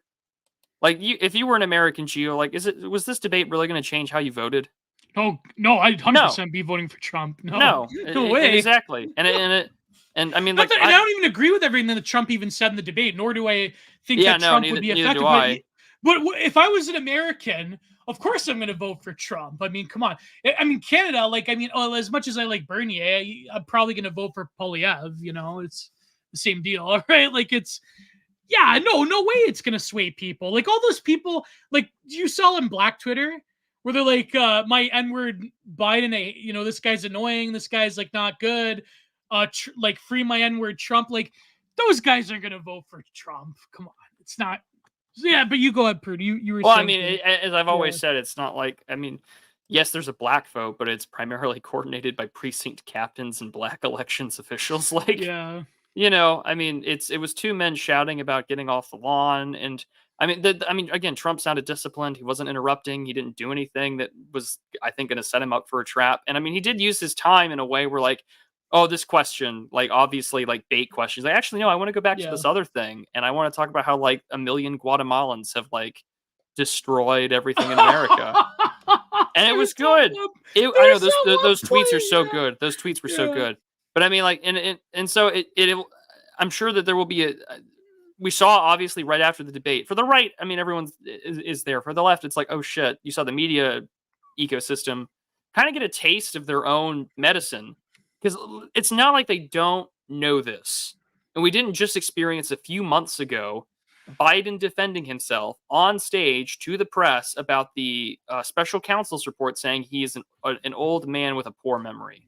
Yeah. And we also know that during the 2020 election, which it was much easier to pull off what they did, I don't know how much you could pull the same thing off now today, because there's no medical state of exception emergency. I'm sure that they'll pull something. I'm not that naive. But the point being was, the New York Times literally the next day said Biden's got to go. Barack Obama and the head of the DNC said no, Biden is staying. And so, like, you're witnessing an interesting conflict within the Democratic and progressive apparatus. But again, it's not like they didn't know this.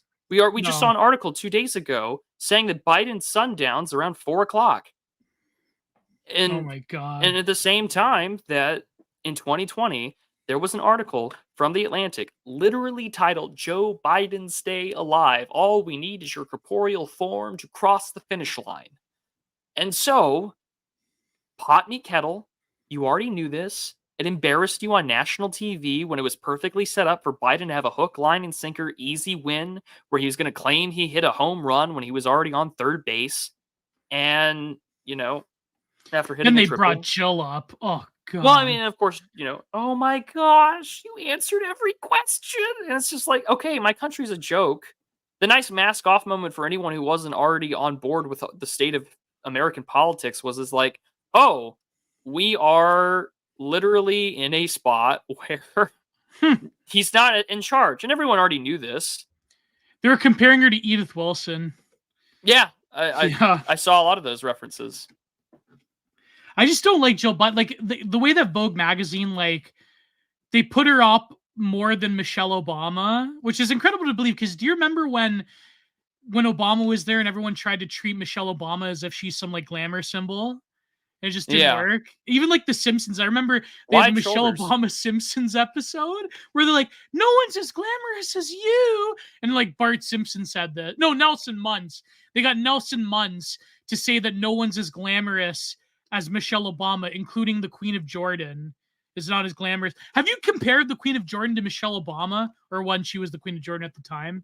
It's not good. But no, they really are psyoping this Jill. Oh, Rania Al Abdullah. Yes, her. Yeah. Yeah, she looks good when she was young. Yeah. I mean, she's 53. She still looks good for her age. But like, no, they're like really hammering this Jill Biden thing, this Dr. Jill thing. No, they have been, because she's sort of like the voice of this progressive authority that sort of justifies the Trump bit. Yeah, exactly. She's like or the Biden bit. I mean, Yeah, no, that's what I mean. It's like she's a replacement Hillary in some ways. Okay, Sergey, you're not considering there's a lot of single parent households because, well, that too, but also it's like, oh, there's a lot of childlessness in the left, but also like, yeah, there's also a lot of Black and brown single mothers that work to pay for childcare, to go to work. Yeah. That came up in the last Prude, episode. no, don't enable. Oh, are you referring to me? Are you referring to me complimenting the Queen of Jordan? Yeah. She's a good-looking woman. Very beautiful. It is what it is. It is. That's another one on the bingo. Oh my God. No, but okay, so there was Ensure ice cream. Well, listen, that's an incredibly anti-Ray Pete position, because Ensure is full of seed oils, whereas Ray Pete says if you have an elderly person with Alzheimer's, feed them ice cream in every single meal. They need the fats for the brain function.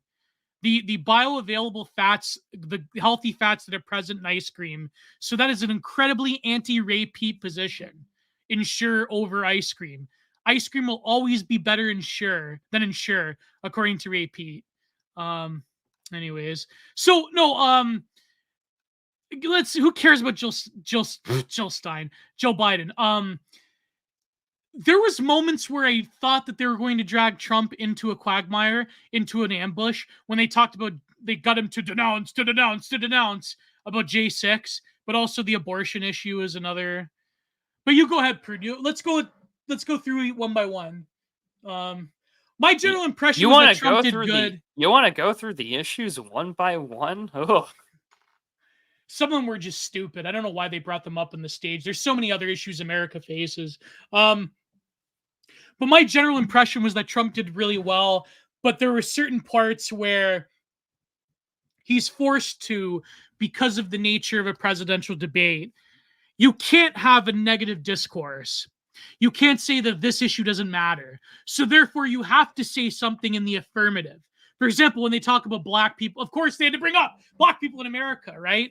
Trump can't just say, listen, I'm for everybody. I don't really care. Those people aren't going to vote for me anyways. It would be a boost to his base and to frogs. But he has to say, like, I'm the best for Black people. I'm the best for all BIPOC people in America, just by the nature of the dialectic of that debate being constantly a form of affirmation. So, of course, Trump is going to say that my numbers, when it comes to Black people in America, that my numbers are the best. He has to say that, right? Even though in reality, they're not going to vote for Trump in a significant manner. Now, I think a lot of people, and probably a lot of Black people as well, when it comes to, is it November 5th, right? Oh, the election? Yeah.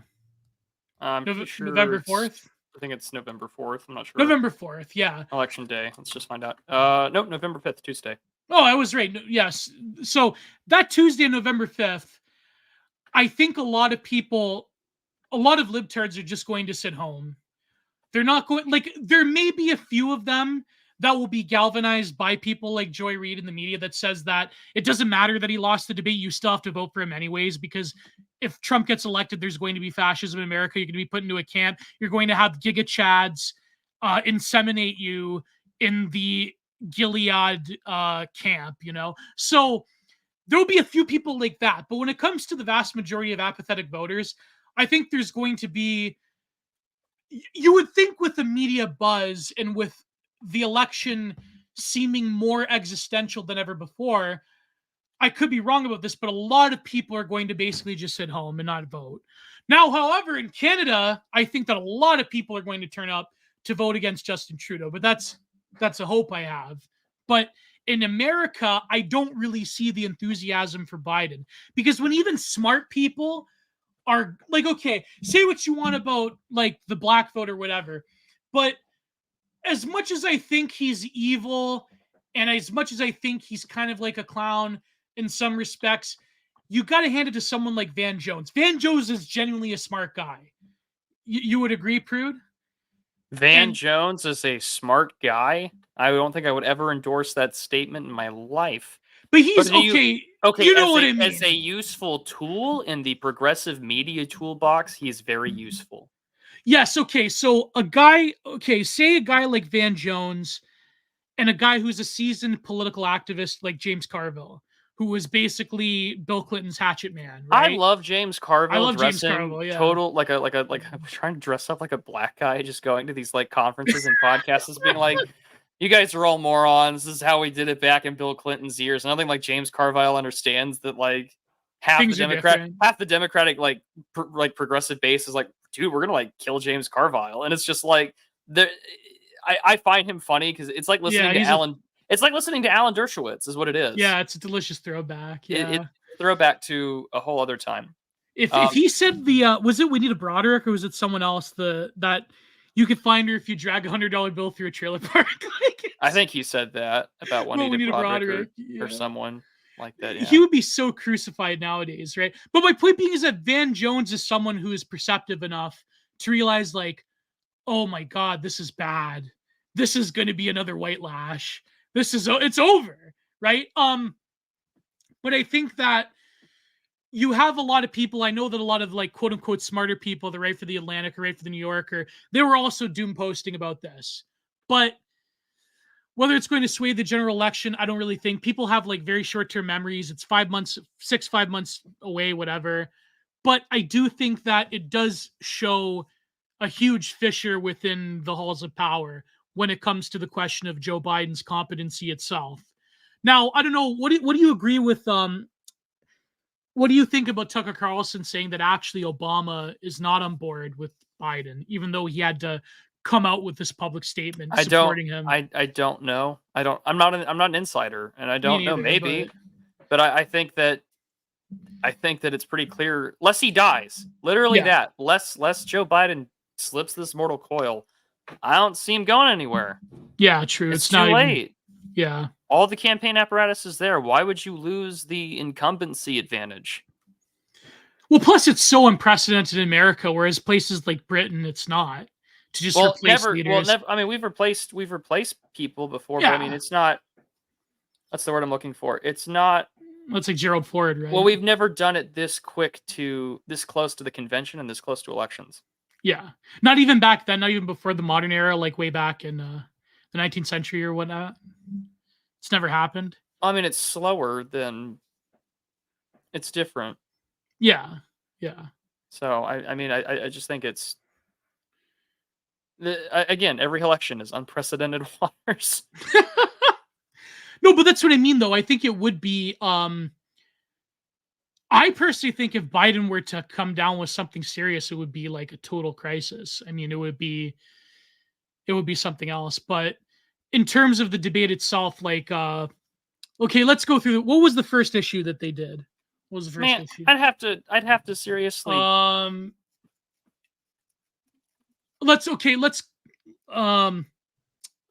I forget. See, we should have done this earlier.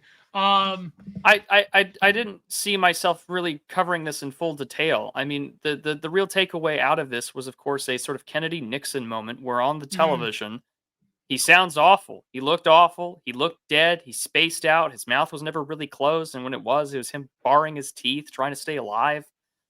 What do you want me to say outside of that?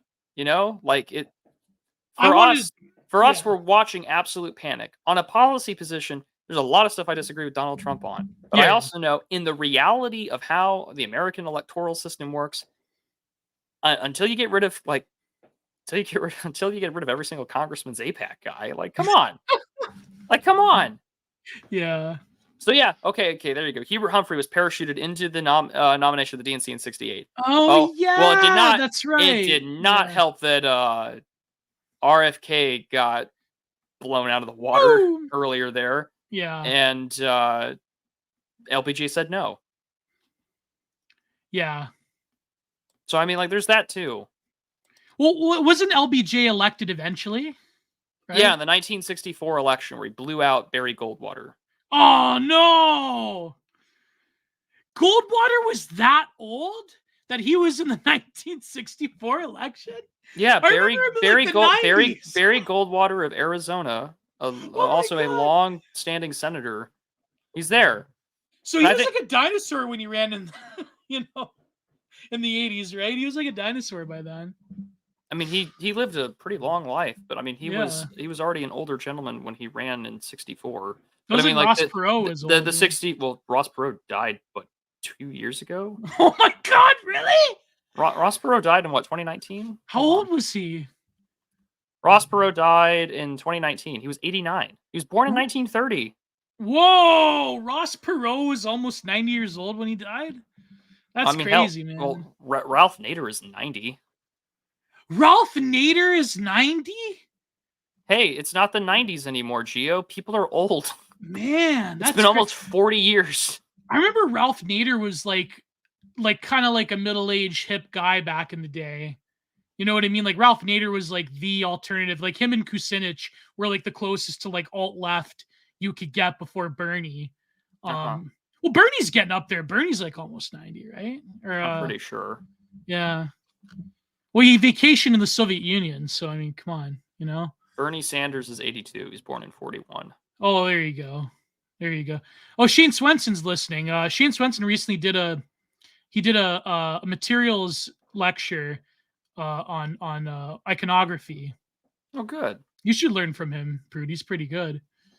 I like Shane. If I didn't live halfway across the country, I would take you up on that offer. Yeah. Shane and I do talk in our DMs. To get him on the show. I would love to, and I would love to just talk iconography with him because I do a totally different school of iconography than he does. But no, I like Shane a lot. Oh yeah, so Shane's a good guy, and Shane's Thomas Sowell is ancient.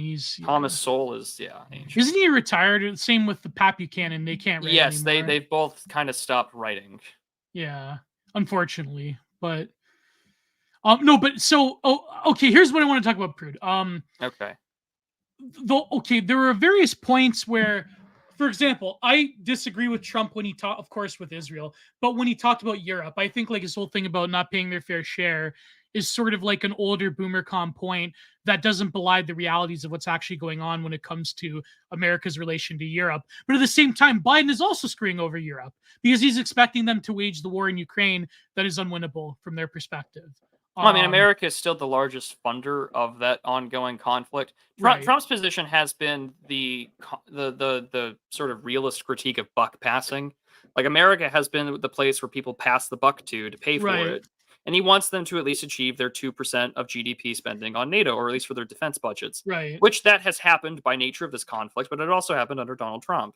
And so, I mean, like getting Europe to rearm for me is a good thing. I don't think you're ever going to get European defense autonomy where like Europe wants to kick America out. I mean, I'd be very surprised to see that in my lifetime, but it's not going to happen. But I do know that like getting Europe to rearm is a good thing. Yeah, but rearm to wage war against Russia though, like that's the problem. They still need it. It's not. We don't know. Okay. Like consider the fact that you have everything going on in the Middle East. You still have, like, I mean, France is a good example of this. France is a very robust, independent military, and it's one of the strongest militaries in the European continent that isn't really got the word. That is not a direct sort of under the security umbrella apparatus of the United States. It's a nuclear armed power, has very active participation inside of Africa, although they have been fighting with the Russians in America about that. Yes. But like, getting Europe to rearm is a good thing. And I want Europe to rearm. I would like Europe to have some more musculature to its military. In the same way that, like, my country needs to do that, because, I mean, like, our nuclear triad is outdated, or at least it needs to be upgraded. And at the same time, like, we don't have the industrial capability to produce shells, weapons, material, semiconductors, etc. Like, you need it. And so... But the problem is the risks of rearming would... If it's for nefarious, like, globalist purposes... Well, that's the big concern, sure. But, like, it's going to happen whether you like it or not. Well... I think what will happen realistically is if they go to the negotiating table, Russia gets the Donbass, there will be some kind of integration with Ukraine or Western Ukraine in the EU, or rather in NATO, because it's going to have to be. Because you have to realize that, I hate to say it, but Ukraine is sort of done for when it comes to a lot of their material, their men, their resources, their economic base. They're going to have the two major power blocks come in and restructure what it means to live in Ukraine, right? So I think that in that sense, it would kind of necessitate at least some kind of rearmament of Europe. But has it strengthened NATO or weakened it? I personally think it's weakened NATO, but that's my own third worldist opinion. It hasn't helped NATO, despite the contrary of what some people in the political right think. But it's pointed out systemic issues with NATO. Unfortunately, I do think the negative blowback of having Russia go into the hands of China in away from Europe is, of course, consequential. I just don't buy into, like, the Richard Spencer fantasy that, like, oh, it's strengthening NATO, and it's like people like Carlin and Peter Zeihan and Richard Spencer. They're like, oh, it's really strengthening NATO. It's giving them more arms. It's revitalizing them. It's like, no, that's not. No, it's not. Europe is in a weaker position now relative to America than it's ever been before. So, but that's I don't know. I mean, maybe you disagree. Well, I mean, financially, the question's going to just be about how's the euro doing. Right. And that'll be the big thing to consider in the future. Well, we'll see after these elections as well. Like, we'll see what happens. I don't think we talked about that e-girl drama there, Gio or Sergey. I'd like to keep it that way. Which one? I don't know, because I block women. Did I miss the current Hawk? Oh yeah, the Hawk Tua girl. The one who spit or whatever. Yeah, who cares? Okay, who cares? Yeah, it's nothing. It's not like it's not actual e-girl This drama. buck has been checked by real American homo thugs. Oh my god. One thing. Okay, so another thing I wanted to talk about. Okay, so European question. I'm not gonna. I won't advertise it except this once. If you want to hear commentary on a said Tariq Nasheed documentary film, I did something with Mike of Pole and Capitalissimo called Real Drive Time Movie Night, where we on Juneteenth reviewed and discussed puck breaking. Oh, really? Yeah. Oh my god, I have to watch and you'll that. You'll have to find it on Mike's channel. Whoa. That's crazy. But you actually reviewed buck breaking. That's crazy. It was honestly, it was both sad and really funny. Okay, so this is my hot take for Mr. Nasheed is that Nasheed is very good at staying on message about like the sort, because like Tariq Nasheed is talking about like, oh, like, emasculating black men and like breaking, again, literally like the sexual virility of a black male. It's the same thing that Candace Owens says about pornography. Yeah. Except Candace Owens wants to blame a certain ethnic minority, whereas Tariq Nasheed knows that if he starts blaming Jewish people, he's going to get in trouble, so he just blames whitey every time. Just blames white people in general, yeah. Yeah, he doesn't even do like the Wignat memes about like the Jewish-owned ships. No, he doesn't. He can't do that. No. No, he's a peculiar buck that he's smart enough to know I can't cause another black anti-Semitism kerfluffle. Suspected white supremacist. I'm just gonna fight with these white people. I mean, Dave Chappelle does the same thing, except Dave Chappelle sometimes will push the the envelope. And if with Bannon in prison, Shane, he will be it'll be the war room in his prison cell, and he will be waging war. Oh yeah, he'll be waging a war in the GP prison yard. He'll be the top shot caller for the Aryan brother. No, I'm not gonna make that joke. No, I'm not gonna make that joke. That Steve Bannon's gonna be the top shot caller for the Aryan Brotherhood. Oh, that's unironically what libs. I could see like a David D style like picture, but like in a Blue Anon account where it's Bannon with like a bunch of scars, and he's got like the Aryan Brotherhood tattoos on him. He's got like the 5-leaf clover or whatever it is, and he's gonna be like the shot caller of the AB. Like I could imagine a Blue Anon schizo poster doing that, like having like a D's illustration style image edit of Steve Bannon running the yard, running the GP prison yard for the Brotherhood. So there you go. I'm glad you've put some thought into that. He'll have like a 14, the tattoo. And yeah. And like right next to him will be like Trump. It'll be Trump next to him. Trump will also be. Like that Trump in prison where he's got like the scars and he's jacked. He kind of looks like Schillinger from Oz. Remember Vern Schillinger? Yeah. Yes. He curb stops Tim Scott. American History X, but it's Steve Bannon. It's like a Steve Bannon Giga Chat. Yeah, solid Bannon snake. There you go. He like has the symbol of peace on his chest. He's like, I gotta put up a sign, and it's like, it's funny because Max Blumenthal, he like went hard on Steve Bannon and Andrew Breitbart in his book Management of Savagery, and I'm like, oh man, that's because at the time Steve Bannon was going hard on the Muslim thing, like everyone was back in the day, right? So I mean, still, yeah. No, okay. So another thing about the abortion thing. So Trump, I seriously thought that Trump was going to get pigeonholed, and that's why they brought it up. Apart from the J6 thing, that's where I thought the knives were going to come out with Trump. But he did surprisingly well. He navigated that pretty well. But then, like, you go ahead, Prue, because I have a bigger point. You go ahead. I've been talking too much about Steve Bannon being the leader of the Aryan Brotherhood. Yeah. Do you want? What do you Steve want? Bannon to go to jail and be the leader of the AB? No. Comes out, writes an infamous book. Yeah, sure. But I mean, Islam is not a problem to put off later. I mean, again, it's an immigration issue. Immigration is not a problem to put off later. Just deport these people. I don't need certain people that have dual citizenship coming in here and telling me how to run things in the same way I don't need people chanting death to America to be in here either. Like, it's that straightforward. It's not a either or, take a side thing. It's like, no, both of you just shouldn't be here. End of discussion. I mean, Trump did the right thing on the abortion question. Like, realistically speaking, and as a Christian, yes, I am pro-life. I'm, but I also am aware of political reality. I'm not going to get what I want. I knew as soon as the Dobbs decision was leaked that basically red states are going to enact their laws, and that some of the states that have sunset clauses are going to do what they do, and blue states are going to make it as open as possible, and companies like Google and Apple and SpaceX will happily pay for you to get an abortion on the company dime. And so again, like I saw the greater fracturing on that, and I mean, like, yeah, I know it's Ender Wiggin, I get it, but it's still the position that's the right position, because again, if it continues the way that it is, then like this country ceases to exist, and obviously it already has ceased to exist. Like, I balance every day between a white pill and a black pill on the issue of immigration. I'm not going to fucking relitigate this right now, but on the subject of on that, it's just like, okay, great. For Biden, for Trump, it's just like, okay, the issue's litigated, like it's done. I don't need to talk about this anymore. And Republicans fucking shot themselves. Like, they really don't want him to win. Like, Republicans don't want him to win.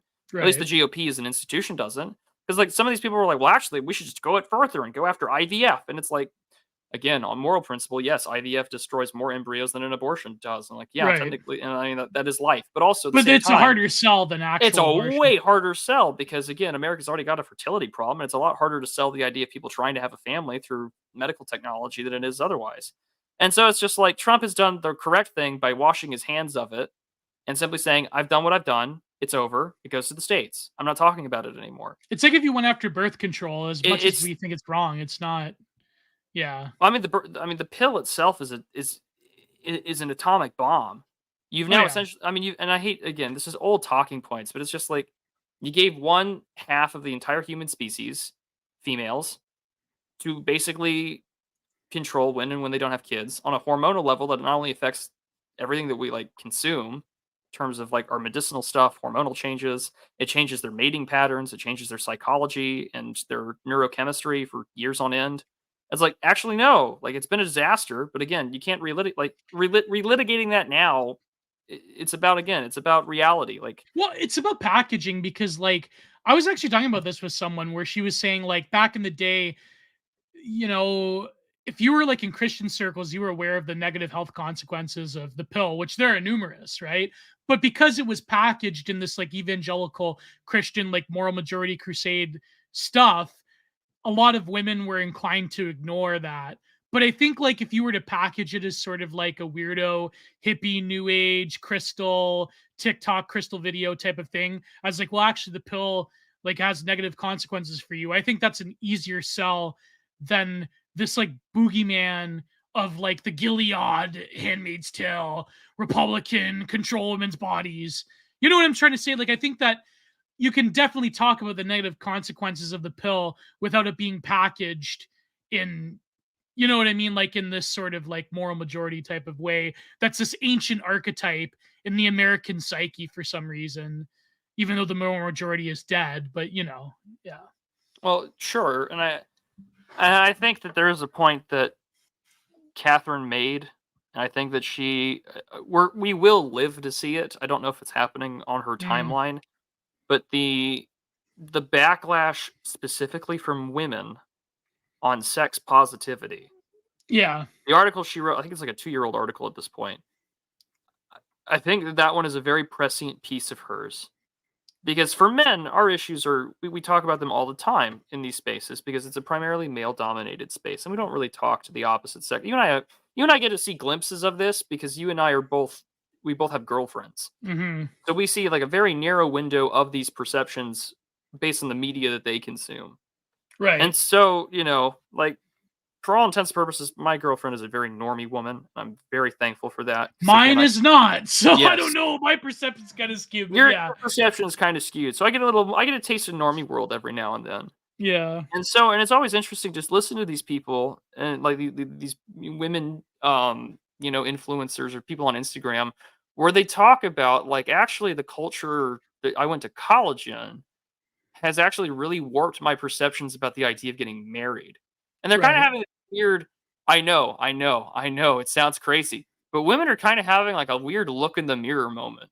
Oh And yeah. I was just like, interesting. And like Like for every like one viral tweet like that one about like, oh, I had an abortion, it's just medical care. For every like one viral tweet like that, there's probably a lot of women that are questioning the basic tenets of the sexual revolution. But yeah, go ahead, Prude. Yeah. well, so I just mean I think that we'll see that come. But I mean, again, the issue of say abortion, which is murder, Hmm. being so sacramentalized in the American left. I mean, like Europe has better positions on abortion than most blue states in America. Certainly more than in Canada. And I Yeah. mean, like, and it was really fun to see Trump be like, well, listen, prior to my decision, you had the former governor of Virginia basically say, like, yeah, post birth abortion is fine, which is baby murder, infanticide. Oh God, that guy. That Yeah. clip. And What was his so name? Ralph Northam. Northrum. I think he was also the guy that had like the KKK in the yearbook or whatever. Yeah, yeah. So it's just like, yeah, okay, it's hard because Well, Richard again, Spencer would say he's based though, because he's oh, of aborting, course, you but I know. mean, I don't Yeah, but we for know, like yeah, the for every memes. one Yeah. thing that Richard says that I find agreeable, there are like 40 other things that I'm like, okay, so we just don't like each other, and that's fine. That's sort of the way the world works. But and I'm not even going to dive into that whole. I'll let Dave fight that battle with all those guys. Oh Um, yeah, with the eugenicist well, Nietzschean right? Yeah. well, with the elite human capital right, or what Oh Dave yeah, calls the yeah. LinkedIn right, like I We're but not gonna touch that we issue. Yeah. talked about that on the forbidden episode of the Digital Archipelago, which is episode 93. Maybe that'll Oh come out. yeah. No, I told you it's gonna come out tomorrow. It's gonna come out tomorrow. That's gonna be fun. Yeah. Um, so yeah, I just so that's this is happening. We'll see how. the election goes in the United Kingdom on July 4th on Independence Day here in the United States, I will be watching intently. I have the day off, and Hmm. I think that say the Tories get 0 seats, and for the first time in 14 years, we get a Labour government. It's not like Keir Starmer is like based or Oh anything. God, no. I mean, he kind of looks like Richard Spencer, but he's not based or No, anything. he's the same creature as the British political class in general. And so I expect that when Keir Starmer says that he's going to radically transform the country, kind of like what Obama said, and talk about like equal distribution of migrants, I believe him. Oh yeah. He's not going to accelerate. Oh, correction. He's probably the acceleration candidate if you're a believer in that. But it ain't going to be fun. And like, yeah, sure, Nigel Farage is not great either with respects to like the Sikh vote is so important to him. And he had that like Indian guy be like one of the lead campaign speakers or Yeah. opening statements. It's just like that's not good either. And so and of course Nigel cocks it up and is just like, well, I've done more to stop the far right in Britain than anything else. And it's like, congratulations, thanks for saying the quiet part out loud. Yeah. And so I mean, like, good luck to our British friends. I understand whatever take that you do. If you're on the 0 seats train, if you're going to vote for Nigel, whatever, I get it. If you're going to vote for Keir or Labour just because you want to accelerate it, fine. I will be looking very intently because I think back to 2016. Brexit happened in August. And then, of course, the November election in 2016. Mm-hmm. So whatever happens in Britain, I will be paying very close attention because it's usually some kind of sign for what is to happen here in America. Well, that means Palaver might get in here, so. Are you guys actually having an election anytime probably next soon? year, I think. Probably next year. Boo! Yeah. You should have done it. Should have done it at the same time with the rest of us.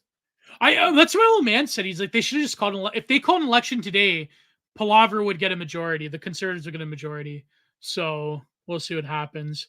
But I think that Keir Starmer, they might have to limit immigration temporarily to look good. But if what you're saying is true, that he's going to equally distribute all the migrants everywhere, like that's going to be a disaster. But I understand that people want to destroy the Conservative Party for understandable reasons. But see, the problem is that like you have like Britpopper leftoids that they still think like it's the 90s or whatever. And so they're like, they have this weird, like, they think that the Tories are far right or something.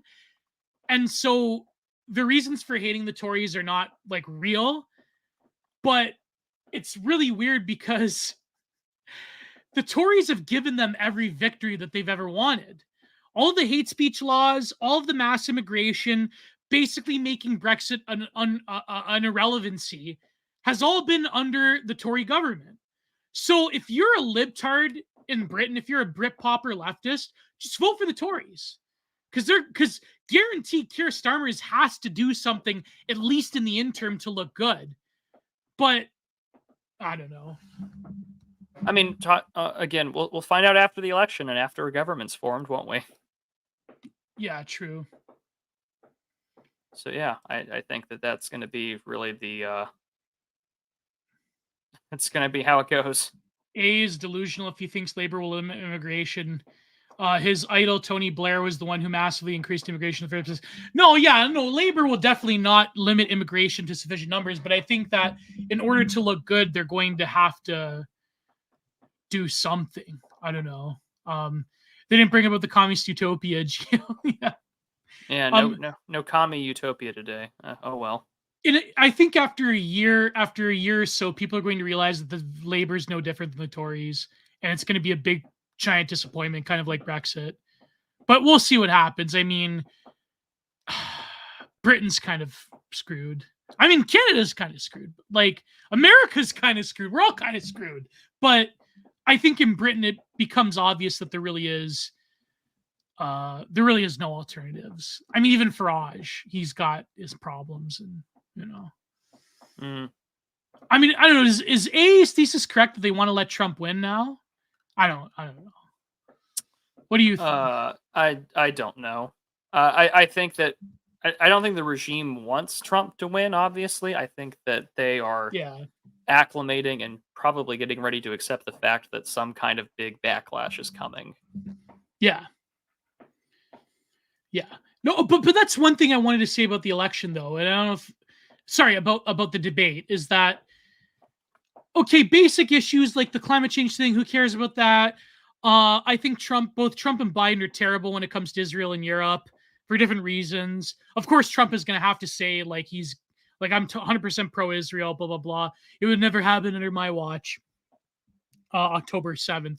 But when it comes down to it, Trump was, I think, key in stating how bad, at least partially stating how bad things really are.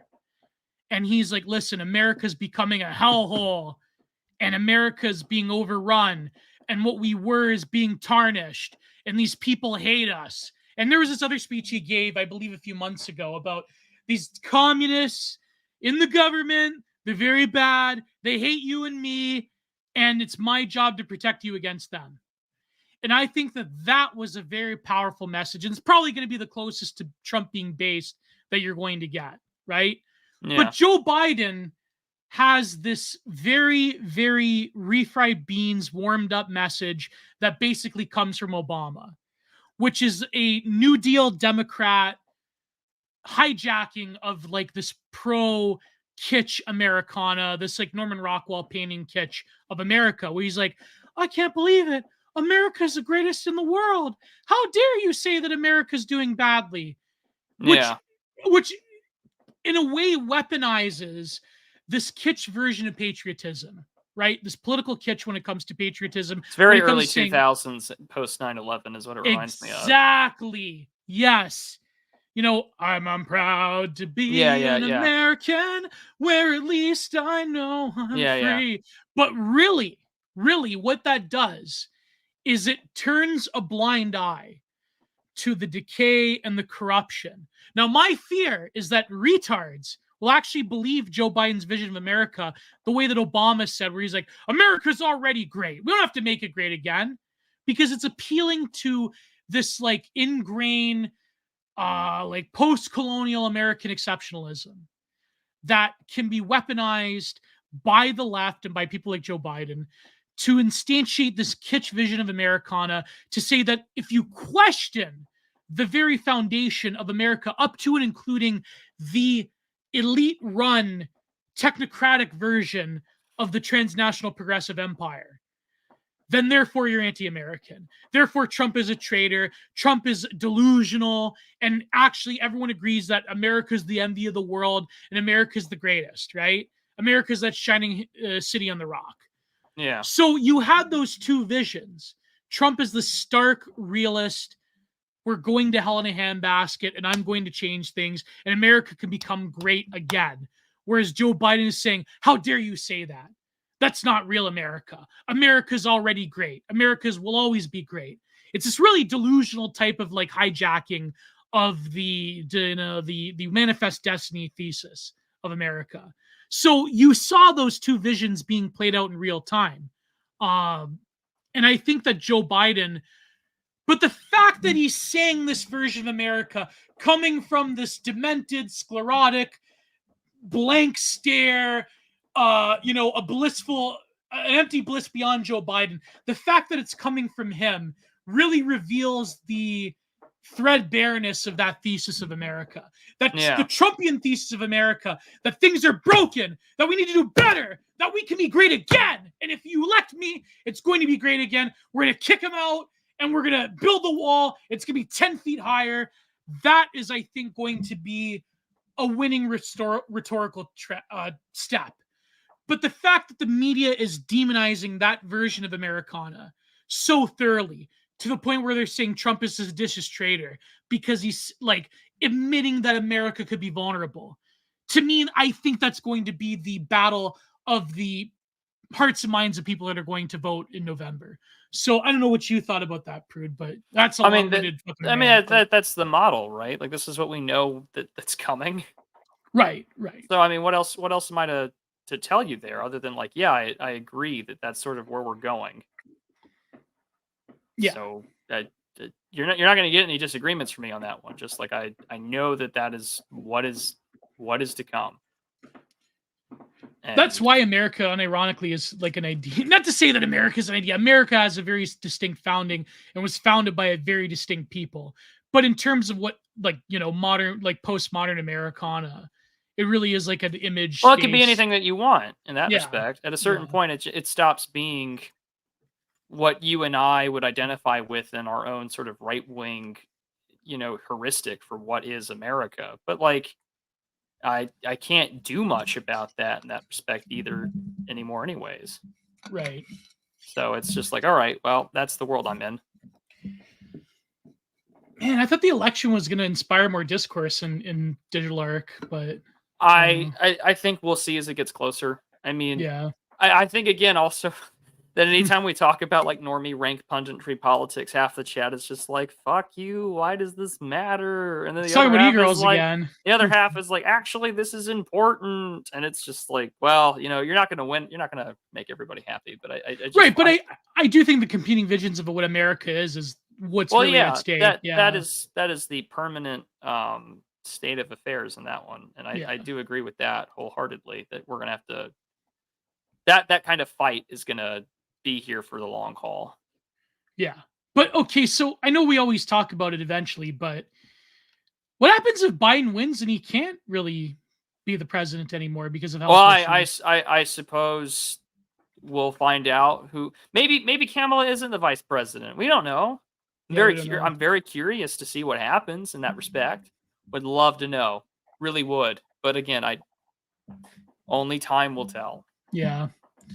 By the way, if you've been listening to the core part, I've been trying to slowly bring back the early to mid 2000s idea of the regime being what they used to call the transnational progressivism. Nobody remembers that term, but I think it's the best. You need to call it that again, transnational progressivism. Because the other thing we could call it is too unoptical. But yeah, transnational progressivism, I think, is a good term. It's a good catch-all term for the whatever you want to call it, the regime or whatever. But I've been slowly trying to one-man army bring this back. So by transnational progressivism, do you mean like sort of a neoliberal law international, or do you mean like Hillary Clinton style trans-Pacific partnership stuff? Well, kind of both. Okay. Because one leads into the other. Because one, you have this sort of like neoliberal globalist consensus, but then the other time you do have like a more technocratic arm of like, what global homo is, right? So G and C are the other word we can't say. Yeah. No, but transnational progressivism, I think, is a good catch-all for like what we describe as like the liberal empire, the GAE or whatever. But it is sort of like what does Max Blumenthal call in his book? He calls them like the humanitarian liberal arm of like foreign interventionism. So Kamala and Biden will verge you. Well, it's sort of like what me and GSP were talking about in the War Report one time, where people talk about putting the woke away. He's like, what is woke to put away? It's not going to be put away because the woke is like the end goal of everything. You know what I mean? Like, this is the problem with the discourse about putting it away. Those things are the end goal. It's not a excessive strategy. It's not a totally empty technocrat, neoliberal, Tony Blair type of thing. You know what I mean? Like, it's like any tenet of wokeness. Like, the anti-whiteness is the end goal of the thing. Mass immigration is the end goal of the thing. Trans whatever is the end goal of the thing. It's not a strategy of gaining political power. It is that thing. So that's why I'm skeptical when people say, like, put the woke away. But, it is what it is. Gay men. That actually happened in downtown Toronto. Did you see that video, Prude? Of the fat naked guys in downtown Toronto and there's kids there? Hey, you remember the whole kink at Pride discourse lefties were so pro for a couple of years ago? Yeah, I'm not really surprised. I'm sorry, like I can't say what I want to say. All I'm going to say is I'm not surprised that a certain group of people that primarily target young children are doing what they do. Yeah, humanitarian bombers. Big Mike nationalism. But other than that, the debate I thought was kind of underwhelming. Though it was sort of like there were some keynote lines, and it did give a huge boost to Trump. But like I say, I still have my reservations about Trump, but I do think that if I was an American, I would still vote for him. Yeah, I mean, one is better than the other. Of course, I mean by a country mile. Yeah, But so it's not a hard thing for me to pick in that respect at yeah, all. Even if I know that there are a lot of issues that come with that, and so it's like, yep, I gotta just take it with what I gotta take my lumps with it, and that's just sort of the way it's gonna be, yeah, whether I like it or not. And you already my position on that is already known. So I mean, it's yeah. just sort of the way that it's gonna be. But what else has been in the news before we get to super chats? It's a great Let me pull up question. my Cole report folder Your Cole report. Okay. on Twitter. Oh, there's this like viral tweet about like how Putin mistreats Muslims, even though people think Putin's in the hands of Muslims. Well, I certainly do think that Islam plays a Yeah. pretty large role. No, there's this some like, oh, don't ask Putin about what he did to Muslims in Crimea and Chechnya and Syria. I mean, some of them were terrorists. I mean, is that? Oh yeah, the new Norm show. Who cares about that? Yeah. That's stupid. It's not something I Yeah. care about. I agree with someone who said that someone just like shouting into a camera racial slurs until they get banned off the air would be a better show than the new Norm. And I'm like, at a certain point, it's probably true. That's probably true. But like it's all the same liberal anecdotes. It's like, oh, he's gotta have a black best friend. He's gotta have like even normie cons are just like, well, as long as the black guy says it's okay. And it's Yeah. just like it's frustrating as all hell. Well, I'll That's try to get Cole report out this week, so I'll so cover I most don't of it. have anything nice to say. Yeah. It's just like it's just never ending, really. Yeah, it's never ending. It's tiresome. I get it, So I'm like, I got nothing for you on this one. Um there was what else is there? Jack Black endorsing. Oh, did you see that that Rishi Sunak, the conservative government, did an edit with Little Dark Age to Yeah. get Britain to prepare for a war? What are they going to? So I mean, what are they going to go to war with Russia now? Is that what? So they're going to get all like the they're going to get the Zoomers to sign up because they have a Little Dark Age edit. It's just like. Why? So they could get blown up by a Russian JDAM? Like, so they could get blown up by an Iskander missile? Like, it's terrible. The Mufti of Dagestan has banned burqas? Whoa. That's crazy. Interesting. I don't know enough about that either to give you any realistic commentary. So I think with that, let's just let's head to the supers, Geo. Let's get out of here. All right, let's yeah. I thought we were going to talk about the debate more, but the debate in hindsight seemed like kind of on the pretty right. standard. On the right, it was like, where the hell have you been for the last 5 years? We knew this already. For the left, it's fun to watch them. I've got my Schadenfreude out of it, but like I don't have much to say outside of there. Yeah. Well, I watched. Oh yeah, Joe Biden. Oh, that's the thing about the abortion. Joe Biden bringing up like cousins and in-laws. Like the whole, RPing the incest stuff, yeah. Yeah. Like, what is this, Pleasantville? Was he was he watching certain categories on certain websites? Is that like, I don't know. He brought up that, yeah. Did you know statistically that's like the most popular prawn category now? That's I cannot speak my opinion on that. And I was reading like an Atlantic piece about it. You can't speak your piece about. No, I was actually for years now. You could talk to Hank Oslo, who runs American Sun. I was gonna write a paper on why the whole like MILF thing and the in what thing is so popular, even in like common discourse and like the sort of sociological reads, because I was reading all these papers on it. And I was like, I can't write this because this is like too, you know what I mean? Like it's too like dark. It's not a pleasant subject. No. I was actually talking about it with Catherine, and Catherine's like, you should definitely write for it all hosted on the default wisdom. Like, I don't know, maybe when I don't know, maybe one day I'll go back to my notes on that article on the whole mommy or like incest obsession. Because I was like reading these statistics on it, and I'm like, yeah, this is even in like popular discourse now, you see like allusions to it. Even like Joe Biden talking about it. It's just like, why is that? Why is that? And of course, like it's a very popular trope that Democrats have done for like literally for like 40, 50 years now. Of like, oh well, what about this like horrendous case? And then they had to get an abortion. You know what I mean? So yeah. Yeah, I mean that it's always the rarest case imaginable that never it's never the reflection of reality when what most Right. abortions are elective. Yeah. So, all right, well let's get All to the right. super chat and we'll go from there. I'm going to start with the ones on Entropy. You guys can always send super chats by Entropy. It is a smaller cut than it is on YouTube, and I greatly appreciate that instead. So yeah, let's get started. Seneca for $10 US says, more Missouri lore, the Honey War. Missouri nearly fought a full-blown war with Iowa over our northern border in 1837. Missouri surveyors put the border 9.5 miles north of its current position, and Governor Boggs started collecting taxes from Iowa.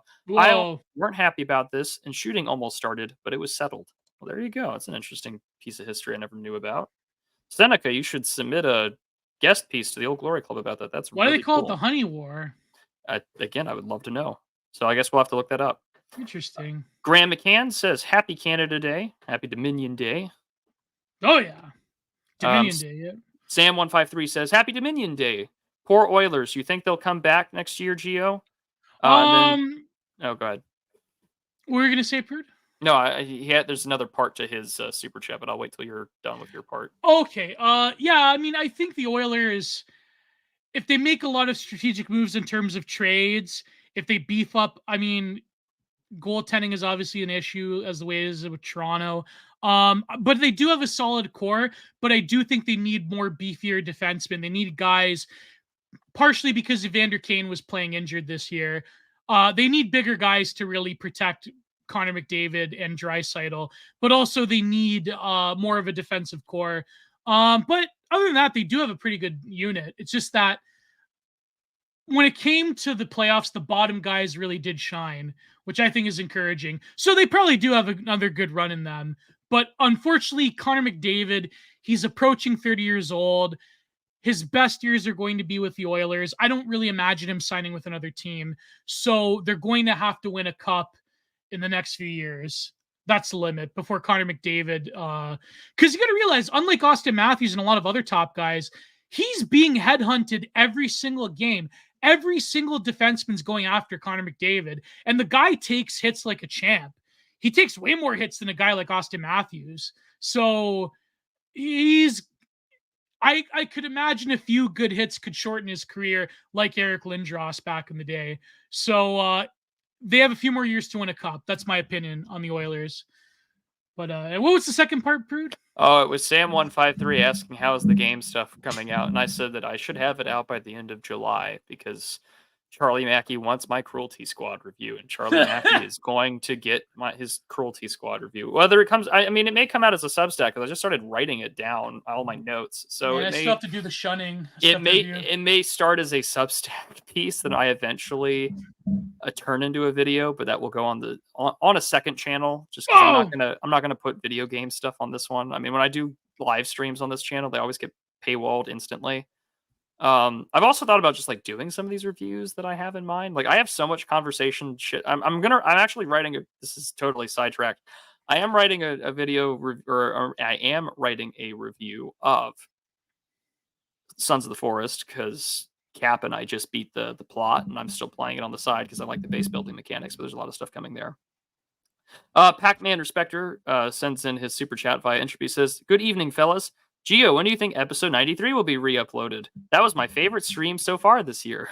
It was a pretty good stream. It'll be uploaded tomorrow. It'll be uploaded tomorrow. And then Charlie Mackey for hitting that gracious $100 super chat. Thank you. $100! dollars I'm by doubling. Charlie Mackey. I gotta change my audio settings when you scream. I know. I'm sorry. I am doubling down on your video game essayist career. Please Oh. do a review of either game, Cultist Simulator or Book of Hours by Oh. Weather Factory, whichever is your taste or presentation or pace. Well, I own Cultist Simulator, so you will get a review of Cultist Simulator. How is the Cruelty Squad review coming? Well, as I just said, it'll be out hopefully by the end of the month. It may start as just a straight script that you'll read on Substack, Charlie. And then if not, if I eventually put enough of my own footage together, I will attempt to make a review for a video. So there you go, Charlie. Oh. And so I guess I got to do fucking Cultist Simulator this summer. Cool. I own it, so that's. I mean, I'm saving myself money in that respect. Owen Zaleski says, "Hello, gents. I'm back from Rome. It's great to see the center of your faith steeped in art and history. Always inspires my art. It was my birthday last week. I turned 26. I can't wait for all the Passage Prize winners to be announced next week. Happy Canada Day and happy July 4th. Well, thank you very much. Oh, yeah, they're announcing it. Yeah, I'm glad you had a good trip, Owen Zaleski. Yeah, you were showing us some cool stuff from Rome and our respective Telegram chats. I'm glad that you are back home safe and happy birthday. May God grant you many years. Scribe8762. Hello, Scribe. You're one of my. I love Scribe. Scribe's a great guy. Opening a tab for Ace Combat PS2 trilogy review. Okay, well, there's your $10 out of 100. We can talk about that. $10. I think the best. Someone's already done a great Ace Combat retrospective review, so I would just recommend that people go to that one. But I mean, I like the Ace Combat games. I like flying games. I have a lot of hours in War Thunder explicitly in air combat, so it's fine. Are they a lot of money, the flying games? Yeah, I mean, if you want to do the pay to win shit, yeah, but I don't do that. Oh, no, but that one flying game is a lot of money for some reason, though it's like 15 years old. Are you like Microsoft Flight Sim, or do you mean DCS, or? I think that one, the Flight Sim one. Yeah, I mean, it just depends. Like, Microsoft Flight Simulator just came out, but also DCS, you have to buy a whole shit for your plane, but you have to actually fly it like you would a real jet. So there you go. On to the YouTube ones. Luthemplar says, "I'm not going to say $5. Hail King Brandon. Hail Prince Hunter. Hail the usurpers of Donald's Trumpus." Well, there you go, Luthemplar. I'm not going to say it with the I there at the end, but there you go. Donald's Trumpus, yeah. 2-Bit Podcast. I was $10. I was just speaking with him yesterday. I was on a live stream with Buck Johnson, Matthew Erickson, and Jason from the 2-Bit Podcast. It was a good time to just have it was an impromptu stream. Buck DM'd me. He's like, "You want to come on?" And I said, "Sure." I just got back from dinner, so why not? Real fake should be the term for a deep fake that tells the truth. Isn't that just the same Re-truthing? Yeah. Wasn't that just the same phrase of like fake but spiritually true? Yes. So, I mean, there you go. Bolero393 for $5 says, "In happier news, Frog Twitter has broken Kevin Costner with its Yellowstone memes. Keep on bullying, folks. It's for the good of mankind." I saw some like soy jack historian person saying like his new movie is terrible because it's celebrating whiteness and it's like a version of America that didn't really exist. Did you see that? That was hilarious. I know that he's doing some kind of movie like The American Frontier or something like that. Yeah. I didn't see the trailer. I just saw it pop up on a TV one instance. But this is another instantiation of settler colonial racism and the terror thesis and based, yeah.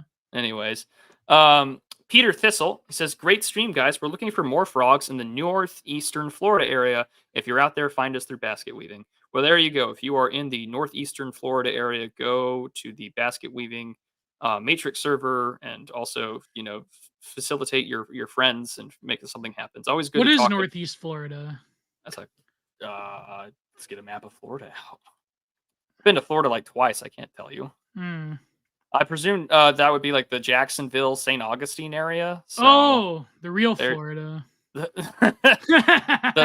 less Cuban Florida. There you go. Yeah. Well, if you're in that area, guys, go hit up Peter Thistle.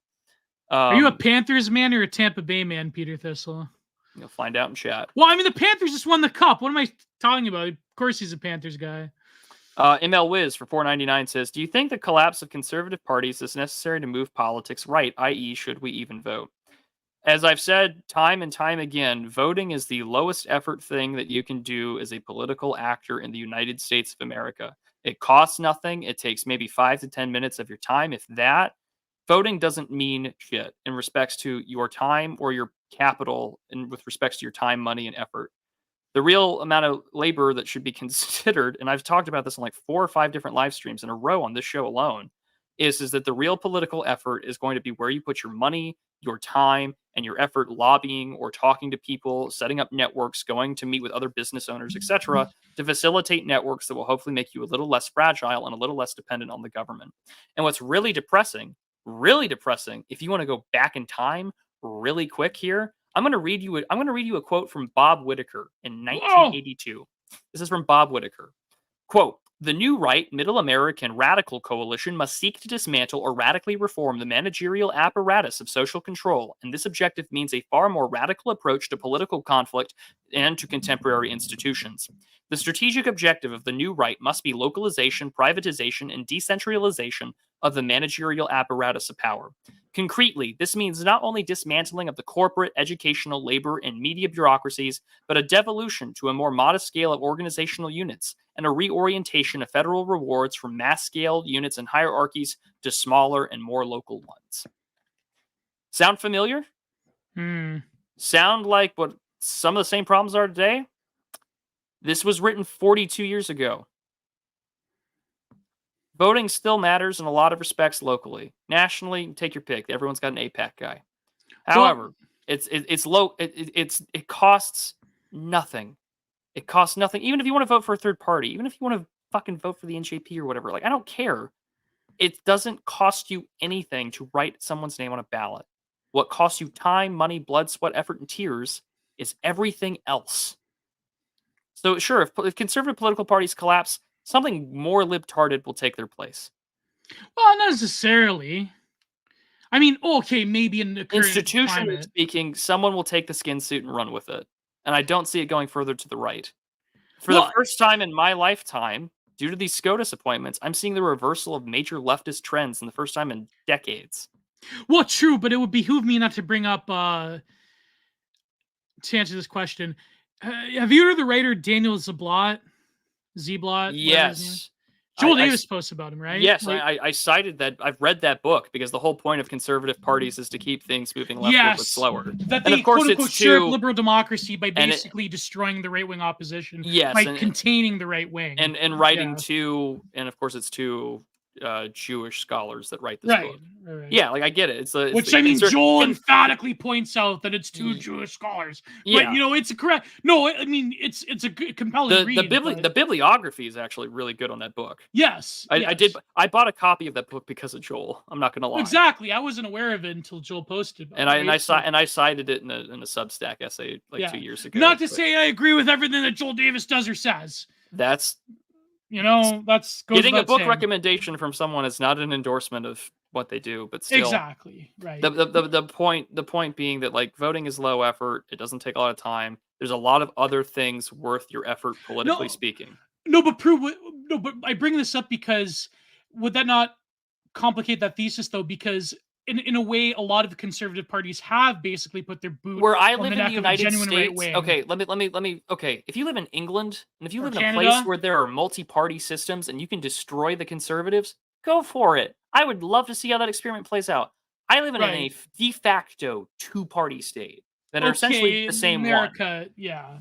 For the respects to the United States of America, I don't really have a lot of fucking options now, do I? No. Because also it's so gerrymandered, you can't ever get 0 seats. If you ever got 0 seats for the GOP in the United States, that either means A, every white person has died, or B, the GOP as a legal entity doesn't exist, or 3, like it's 50, 60, 70 years from now. So it's some like mass apocalypse. But if you want to go and try and destroy it, I mean, the world is your oyster. And I'm like I said, I'm actually really curious to see what happens in 3 days. I really want to know. Because again, if the Tories die, i.e. the party of government, if the Tories are gone, the one that have been in power for essentially the longest out of any conservative institution in the Western world, I can't wait. I'm excited. Let's see what happens. But I'm also a little like, it's going to be really rough at first, and it's going to suck. But again, this is why I'm saying voting is low effort. It's what you put your time, money, and effort in elsewhere. And maybe you can call me a voter, you can call me a cuck. I don't give a shit. I'm just telling you, someone who's worked in politics or someone who works in government, things that matter are the meetings I have in my lunch hours with people to try and get them jobs and to try and get a patronage network going with what I do. That Right, takes but you time would and say effort. that the Republican Party has repeatedly stepped in the neck of its more right-wing The constituents, is it not? Republican Party will always throw out its more right-wing radicals and then water down the message 5 years later. I'm not Yes. retarded. No, of course. I'm not accusing of that. I'm just pointing out the obvious. Right. That's sort of how it is. That's going to be the way. I think in Britain it'll be kind of like with the Liberal Party in Canada back when Harper was elected, when he finally achieved his majority, which is the Liberal Party in Canada, they didn't become the opposition for the first time in a very, very long time. It was the NDP was the official opposition based on votes. I think the Tories might go by the wayside for a few years, but I don't think it's like I don't really predict a mass extinction event for the oldest conservative party in the world. I think that for a few years, the Tories won't be the official opposition, but I think people are sort of like memeing the zero seats thing too hard. But it's definitely bad news for the Tories. Let's face it. They're not going to win. But I still think that thesis about conservative parties are correct, but whether you want to change the system to such a degree as to destroy them is a different question. The other thing I can't help but think about is just like, well, how much of that is primarily due to the influence of a couple of groups, but Oh yeah, true. But I mean, like, yeah, I mean, there's a number of various lobbies and so forth, but like, that's another thing too. Like in America, even more so because you have like this weirdo. I mean, every country has weirdo lobbying systems, but because you have such a stark contrast of a two-party system, it's I know. What I mean? Yeah. But anyways, we'll move on to the next super chat here. That was a long one. Joshua BB for $4.99 says Dave Matthews Band never gets a mention anymore, but it was a huge in the 1990s. Total liberal music, but I still listen to it if it comes on. I feel like it's still a common meme, even in present year, to shit on Dave Matthews fans. Yeah. So there you go. Unwarranted. I mean, he did have a few bangers here and there. I'm sure I've heard a lot of Charlie or Dave Matthews Band songs. I just probably couldn't tell you what they are. Yeah. But I don't have an opinion. Bolero393 says Patrick Bateman analysis vibes of bad 90s music. Yeah. Fair. Brent Taylor, $5, says my number one policy to save America is to move the capital, preferably somewhere worse, but in Kansas. There's been a lot of conversation that like actually just moving where a lot of the bureaucracies are. Yeah. Like you move the EPA to like New Orleans, you move the Treasury to Fort Knox, you move the Department of Energy closer to like Montana or something. Department of Defense in Texas. Sure, like anything. I've heard that. I find that argument compelling. Just me. No, but it would like totally destroy travel costs and everything. That's why they don't want to do it. Well, yeah. Well, I don't care about bureaucrats' lives, even though I'm a bureaucrat. I don't care about federal bureaucrats. Bureaucrats' lives don't matter. The Reddit soy tier of fucking Rick Sanchez saying they're bureaucrats, Morty. They're not human. Like I kind of believe that. Zoom calls. Fuck them. They have Zoom calls. They can do the Department of Defense and tech. And I mean, anyone and people would love that because they could go back to working from home. But anyways, Ian Douglas says before the fall, when they wrote it on the wall, before there even was any Hollywood, they heard the call and wrote it on the wall for you and me. We understood. Where's that from? Well, it's a quote, so you can go look it up. For $10. That's a good quote, actually. I'm gonna carry through. Bolero393, did Biden get to third base with probably? I don't know. I mean, we were talking about it is the most. Never mind. It's kind of a pressing issue there. I don't know if that's true or not, but like it is. There is some weird things going on. The way that like they kiss each other and the lips, and they're not even Mediterranean. It's over. Yeah. Six Texan Hammer wrote a comedy book called Orange Man Big, which is all the leftoid degen fantasies. That's someone I haven't. That's sort of like the Norm show, the new Norm. Yeah, except it's just like libtard porn. Didn't Styx used to review like occultic literature? Yeah, and Or he also yeah. updates them and gets them republished. Yeah. Goth Bureaucrat for £1.99. Thank you so much. Why did Biden's decline come as a shock for so many? Because it was so fucking blatant. Because a lot of people in the media said that if you were basically a traitor if you believed that Biden was in poor health. But of course, Ronnie Reagan, he was they always mention how he was going senile in the White House, and that's totally fine. But it is what it is. Didn't people, it's almost like FDR, didn't people like hide his health problems? Or something like that? Well, a little bit. I mean, I don't think Yeah. he was ever publicly really in a wheelchair unless it was He absolutely had to, essential. yeah. Yeah. So I mean, that stuff is out there. Did he have All like right. a desk that hid the wheelchair? Yeah, too. Yeah. Here we go. Also, that's from the book called The New Right Papers, what I was reading from earlier. It's Oh, wow. from 1982. It's a collection of essays. Very hard to get a real like a print. I have a used copy, and I am very blessed that it is a signed copy from Bob Whitaker himself. That is one of my most treasured political possessions. Holy crap. Son of Haster for $5 sends a salute. Thank you, Son of Haster. It was a pleasure to see you again at the Old Glory Club conference last month. Bolero393 again, he says he's paid for by China. He's the Manchurian the Manchurian candidate line was good. I did like that. Yeah. That was a good one. I mean, I doubt the China Joe thesis, but it is, yeah. Yeah. Goth Bureaucrat says get Motet on again to discuss France. Oh my god. Oh, that's ancient BTR lore right there. Oh, okay. I was like, I have not yeah. the slightest idea what just happened. Yeah, that was but funny. Okay. Oh, there she you was go. all right. She was pretty nice. Yeah.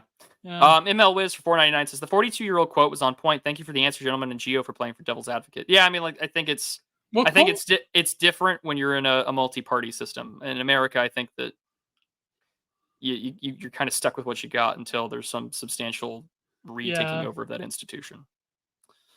Penultimo, which is fitting because he's the penultimate super chat for us here on the YouTube section. Too early to live in base world, just in time to see leftists demand political assassinations on every social media. Stay safe, fellas. Thank you for the super chat, and thank you for your ongoing YouTube membership. You get to see videos early, and you get to see all of the gaming streams whenever you want. Jay Ford renews his membership for 2 months. He says, "Happy Cope Day." I guess he's referring to you Canadians. I don't know. Yeah, we're coping hard. And then last but not least, this is from Pac-Man Respector. He sends another $10. He says, did you see the Distributists Twitter post wanting to debate Destiny? Dave about to face the final boss of insufferable shitlibs. Can't imagine what would be productive besides exposing Destiny for being a vapid thinker and more than he's already known to be. Actually, it'd be good for Dave to get on probably the largest breadtuber audience. Just, I don't know. I mean, like, well, he's not on BreadTube, Destiny. They kicked him out of BreadTube. Okay, but like, Destiny's just a huge. Destiny sells a huge platform. Yeah, and honestly, Dave has been really good arguing with people. Like, for me, if I want drama, I read Substacks. Yeah, and so to watch Dave argue with these people has been thoroughly entertaining, to say the least. So if Dave, I don't think it's a good move because Destiny will try to do his debate bro tactics, and I think all Dave has to say is like, you had an open marriage and you look like a total fag. Like, sorry, like, you don't have the moral high ground to do debate bro tactics on me. Right, but I think Dave, he has to sidestep a lot of those tactics and just like, when he got angry at counterpoints, he had to that was the best. That's the Dave I love. I wish Dave that was the best BTR. That was the best. I want Dave to be angry like that all the time. Yeah. I want Dave to just be the. Speaking of BTR mention, is Lev even still around? Yes, he is. Yeah. So there you go. He's like a Giorgiani shill now. Like, he's basically like the Reza Giorgiani platform. That and like that guy that used to co-host. Apparently, Levy only has like one stream a month. Him and like, I guess his new co-host is Norwood Informant, but like he like just does one thing a month just to like view grind, and it's always like Giorgiani or that one guy, that Avery guy that used to be the co-host with Tim Dillon. And it's just like, there were some things like there were like some streams where like, oh man, thank God I left. Like, he had that Donnie Darkin guy on to talk about how Trump was the Antichrist. And I remember seeing that. Someone sent that to me. Oh, by the way, go to Telegram, Jenner Production. Someone sent that to me on Telegram, and I'm like, oh my God, thank God I left. I would have to like entertain Donnie Darkin talking about Trump being the Antichrist. It's like, anyways, who cares? Yeah. Well, it's a weird world. It's a weird world to be in. He got what he wanted. I got what I wanted. At the end of the day, and here you are. Yeah, there you go. It is what it is.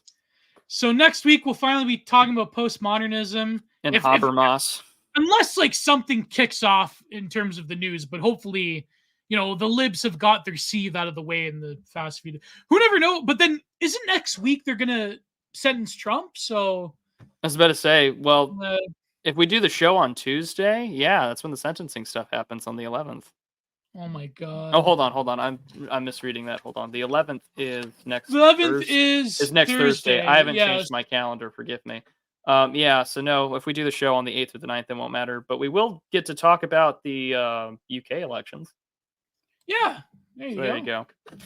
So we got all that going for you. And then, like I said, I was on Buck Johnson's show last week. I have a new Substack article out about historical pedagogy in the West and AI-generated images. I'm going to have another article out probably this week on education and linguistics. And outside of that, I will hopefully have a new fishing video out very soon.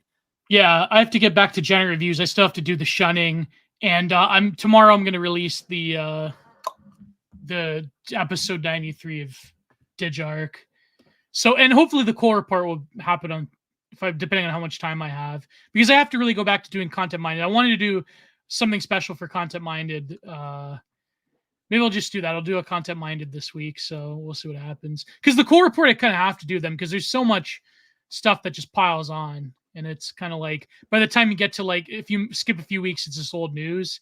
So, I got to keep chasing it, Yeah, you got to chase the grind of coal, I suppose. Don't let your canary die.